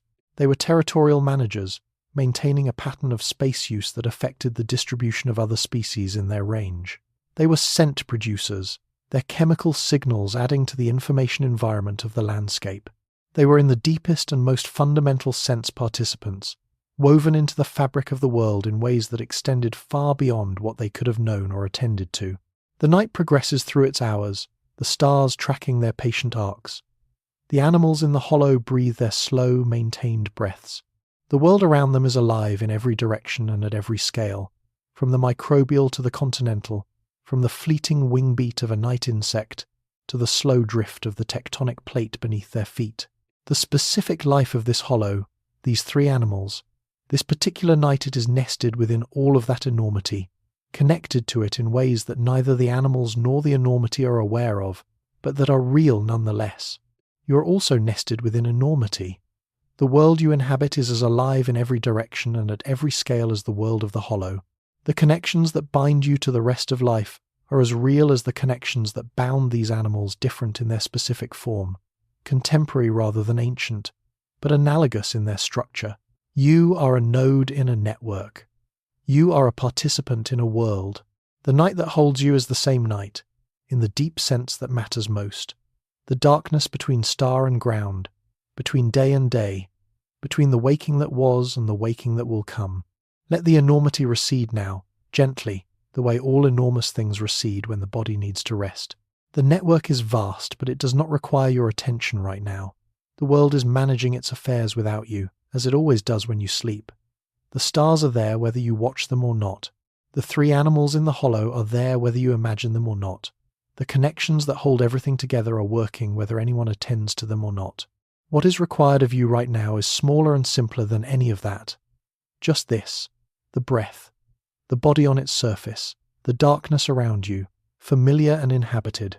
The sounds of your own hollow, whatever they are, the house settling, the distant traffic, the breathing of someone else in the room, the particular silence of whatever space holds you. These are the sounds of your world. They are sufficient. They do not require anything from you except to let them be what they are. The Cretaceous sky wheels overhead in the long, patient rotation of the earth. The three animals sleep below it. The enormity continues its enormous work. And somewhere in the distance between that hollow and this one, in the space that 75 million years occupies when you try to hold it in the body rather than the mind, something that is almost like continuity holds the whole thing together. Life persisting, sleep restoring. The night doing what the night has always done, from the first night that ever held a sleeping vertebrate to this one, which holds you. There is a particular quality to the deepest hours of the night that is difficult to describe in words, but that the body knows completely. It is a quality of thickness, of saturation, the night at its most itself, neither building toward its peak nor releasing toward morning, but simply present in its fullness. This is the hour. This is the place in the night's arc when the world is furthest from the obligations of day, when the darkness has had enough time to settle fully into every corner and crevice, when the silence between sounds is the longest and the most complete. The hollow near the Sandstone has been holding the pack for several hours now. The stone is cool against the night air. The bodies of the three animals have reached their settled temperature, the metabolic output of their rest balanced against the heat loss to the air, the equilibrium that their thermoregulatory systems maintain through the night, with the automatic precision of systems that have been doing this work since before these particular animals were born. 3 small furnaces in the dark, burning low and steady. In the world beyond the hollow, the night's business continues. A meteor crosses the sky to the northwest, a brief, bright streak that would be visible to any eyes looking in that direction, which at this hour are no eyes at all. It burns out in the upper atmosphere, and the sky is unchanged. Small mammals move through the root networks and burrow systems beneath the floodplain, their heartbeats rapid and their whiskers reading the air of their underground corridors. A large theropod, one of the bigger predators of this landscape, moves through the open ground a kilometre or more to the east, its footfalls absorbed by the distance and the night into something below any threshold of response. The territory sleeps with the pack. This is something worth understanding. Territory, for a group of animals, is not just a space they use. It is a relationship they maintain. And like all relationships, it has a rest mode, a period when the active work of maintenance is suspended, and the accumulated effort of that maintenance sustains things through the quiet hours. The scent marks that represent the pack's presence in the territory are doing their work without the animals. The territory is inhabited even when its inhabitants sleep. One final set of facts, offered here in the deep of the night for those who are still listening with whatever portion of the mind remains above the surface of sleep. Velociraptor mongoliensis was declared the national dinosaur of Mongolia in 2017, a designation that reflects both the scientific significance of the animal to our understanding of dinosaur evolution and the deep cultural connection that Mongolian paleontologists and people have developed with this extraordinary creature found in their homeland. The specimens in the Institute of Paleontology and Geology in Ulaanbaatar are among the most important in the world, and the continued fieldwork of Mongolian researchers in the Djadokhta and adjacent formations adds new specimens and new understanding every year. The latest research on Velociraptor body mass, published in 2022, has further refined estimates based on femur circumference measurements across multiple specimens. The mean body mass for adult Velociraptor mongoliensis now sits at approximately 14.9 kilograms, with a range from roughly 10 to 25 kilograms depending on individual size. This is larger than a turkey, but considerably smaller than the 6-foot raptor of a man portrayed in Jurassic Park. The real animal, in its proper proportions, with its feathers and its precision and its social awareness, is more interesting than any fictional version has yet managed to capture. A 2021 paper by Pittman and colleagues provided new analysis of dromaeosaurid foot function based on three-dimensional modelling, finding that the sickle claw was most effective at gripping and pinning prey rather than slashing, and that the foot as a whole was optimized for grasping prey items in the size range of small to medium vertebrates, lizards, mammals, juvenile ceratopsians, rather than for dispatching large prey. This is consistent with the hunting behavior we have been observing throughout the past 2 days. Flexible, opportunistic, calibrated to the size of prey that can be efficiently handled by the available toolkit. The 2007 discovery of Quill knobs, the 2011 biomechanical analysis, the 2012 scavenging evidence, the 2015 scleral ring study, the 2018 feeding analysis, the 2021 foot function paper, the 2022 body mass refinement. These are not isolated findings. They are part of a growing, deepening, increasingly detailed portrait of an animal that the first half of the 20th century barely suspected existed in anything like its real form. The science of Velociraptor is not complete. It is ongoing. New specimens are found each year. New analytical methods produce new information from existing specimens. The portrait will continue to be refined. What we have now is enough to tell the story you have been following, not with perfect accuracy, not with the full fidelity that only being there could provide, but with enough truthfulness to make the story real in the way that stories become real, through the accumulation of specific, grounded detail, through the connection between the facts the science provides and the imagination's ability to build a world from those facts, through the engagement of a listening mind with the deep time that the rocks remember. The three animals breathe. The hollow holds them. The night holds the hollow. And somewhere in the direction of morning, the first atoms of dawn are beginning their preparation, the Earth's rotation, bringing the eastern horizon back toward the sun, the long dark of the night approaching its resolution. Not yet, not for hours, but in the direction of eventually the morning is already becoming. You do not need to wait for it. The morning will come without your help, as mornings always do. The pack will wake to it and move into it and find, in it, another day of the ordinary, extraordinary life that 75 million years of selection has shaped them for. They will hunt and rest and monitor and return.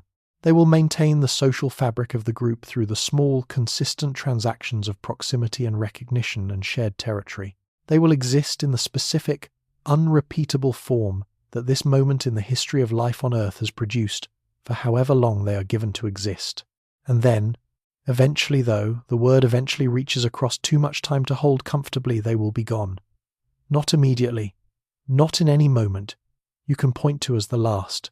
But the Late Cretaceous will become the end of the Cretaceous, and the animals of the Djadokhta Formation will become the fossils of the Djadokhta Formation, and the world will change beyond any recognition that any current inhabitant of it could achieve, and the empty niches will fill with new life, and the story will continue in different bodies with different histories and different relationships to the biology of sleep and belonging.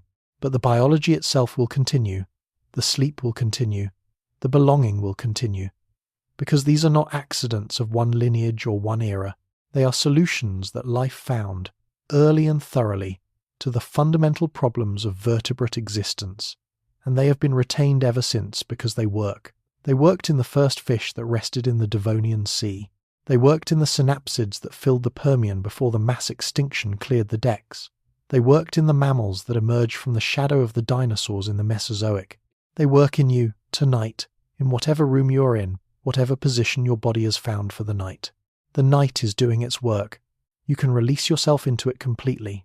There is nothing required of you in these hours but this: to be held by the same biology that holds the three animals in the hollow, to let the ancient machinery of rest do what it has been doing for hundreds of millions of years, to trust the morning to find you as it always finds sleeping things refreshed, intact, and ready for another day in whatever world you inhabit.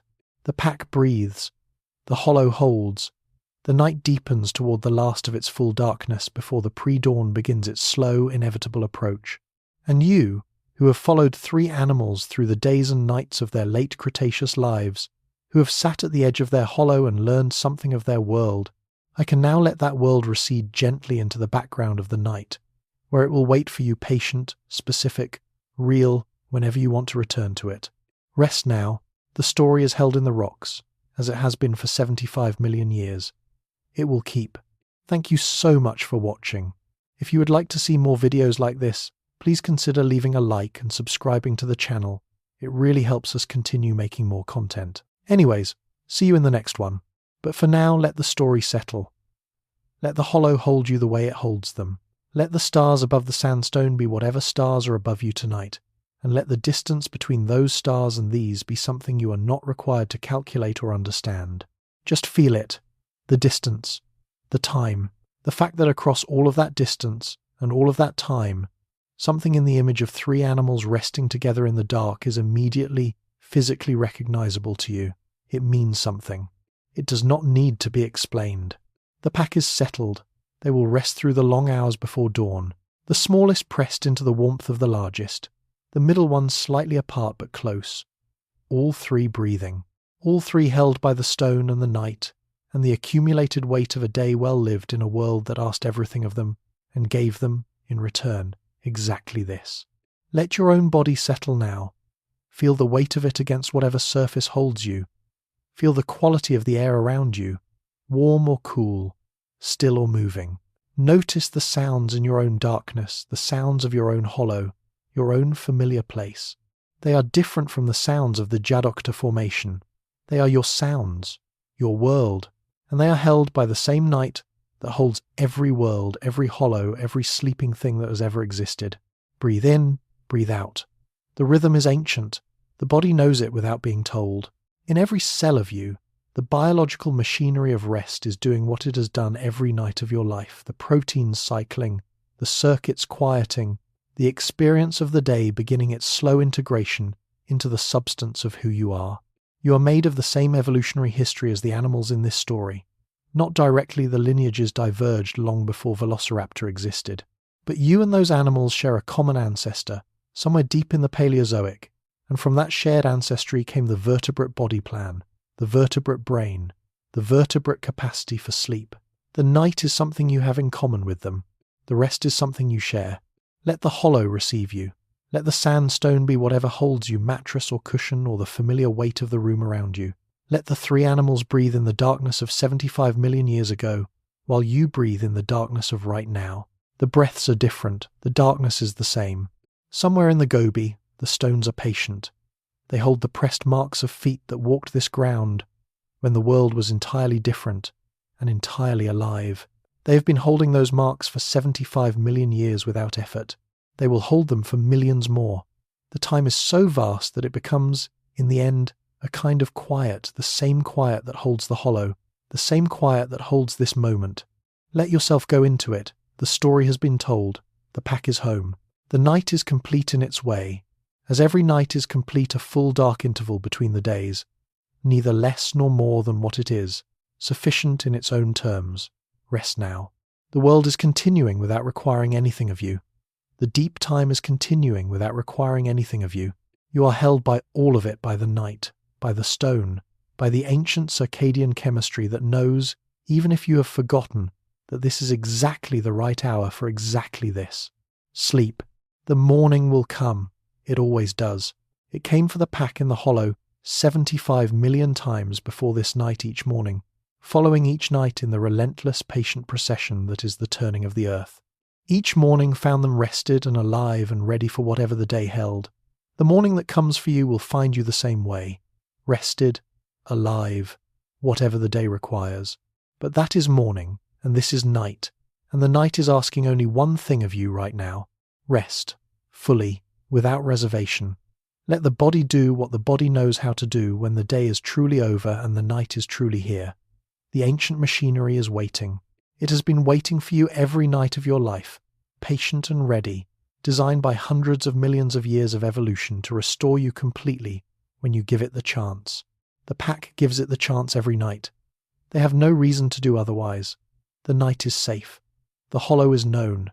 The companions are close. Everything required for rest is present, and nothing required for wakefulness is urgently needed, so they rest. Completely. Without reservation, you have everything you need for rest too. Whatever the day was, it is behind you now. Whatever the morning will be, it is ahead. This hour, this dark, quiet, held hour, belongs to the same biology that holds 3 small feathered predators in a hollow near a sandstone outcropping in Late Cretaceous Mongolia. It belongs to sleep. Let it. The night holds everything. It always has. The 3 animals breathe in the dark of 75 million years ago, and you breathe in the dark of right now, and the distance between those 2 breaths is as vast as anything has ever been, and as thin as the boundary between sleep and waking. Cross it. The other side is waiting. It is warm, it is held, it is rest. If you like this video, let me know where in the world you are watching from, and what time it is. I'm always curious about that. And if you have a suggested topic for a future story, feel free to leave it in the comments. The next journey into deep time is already waiting.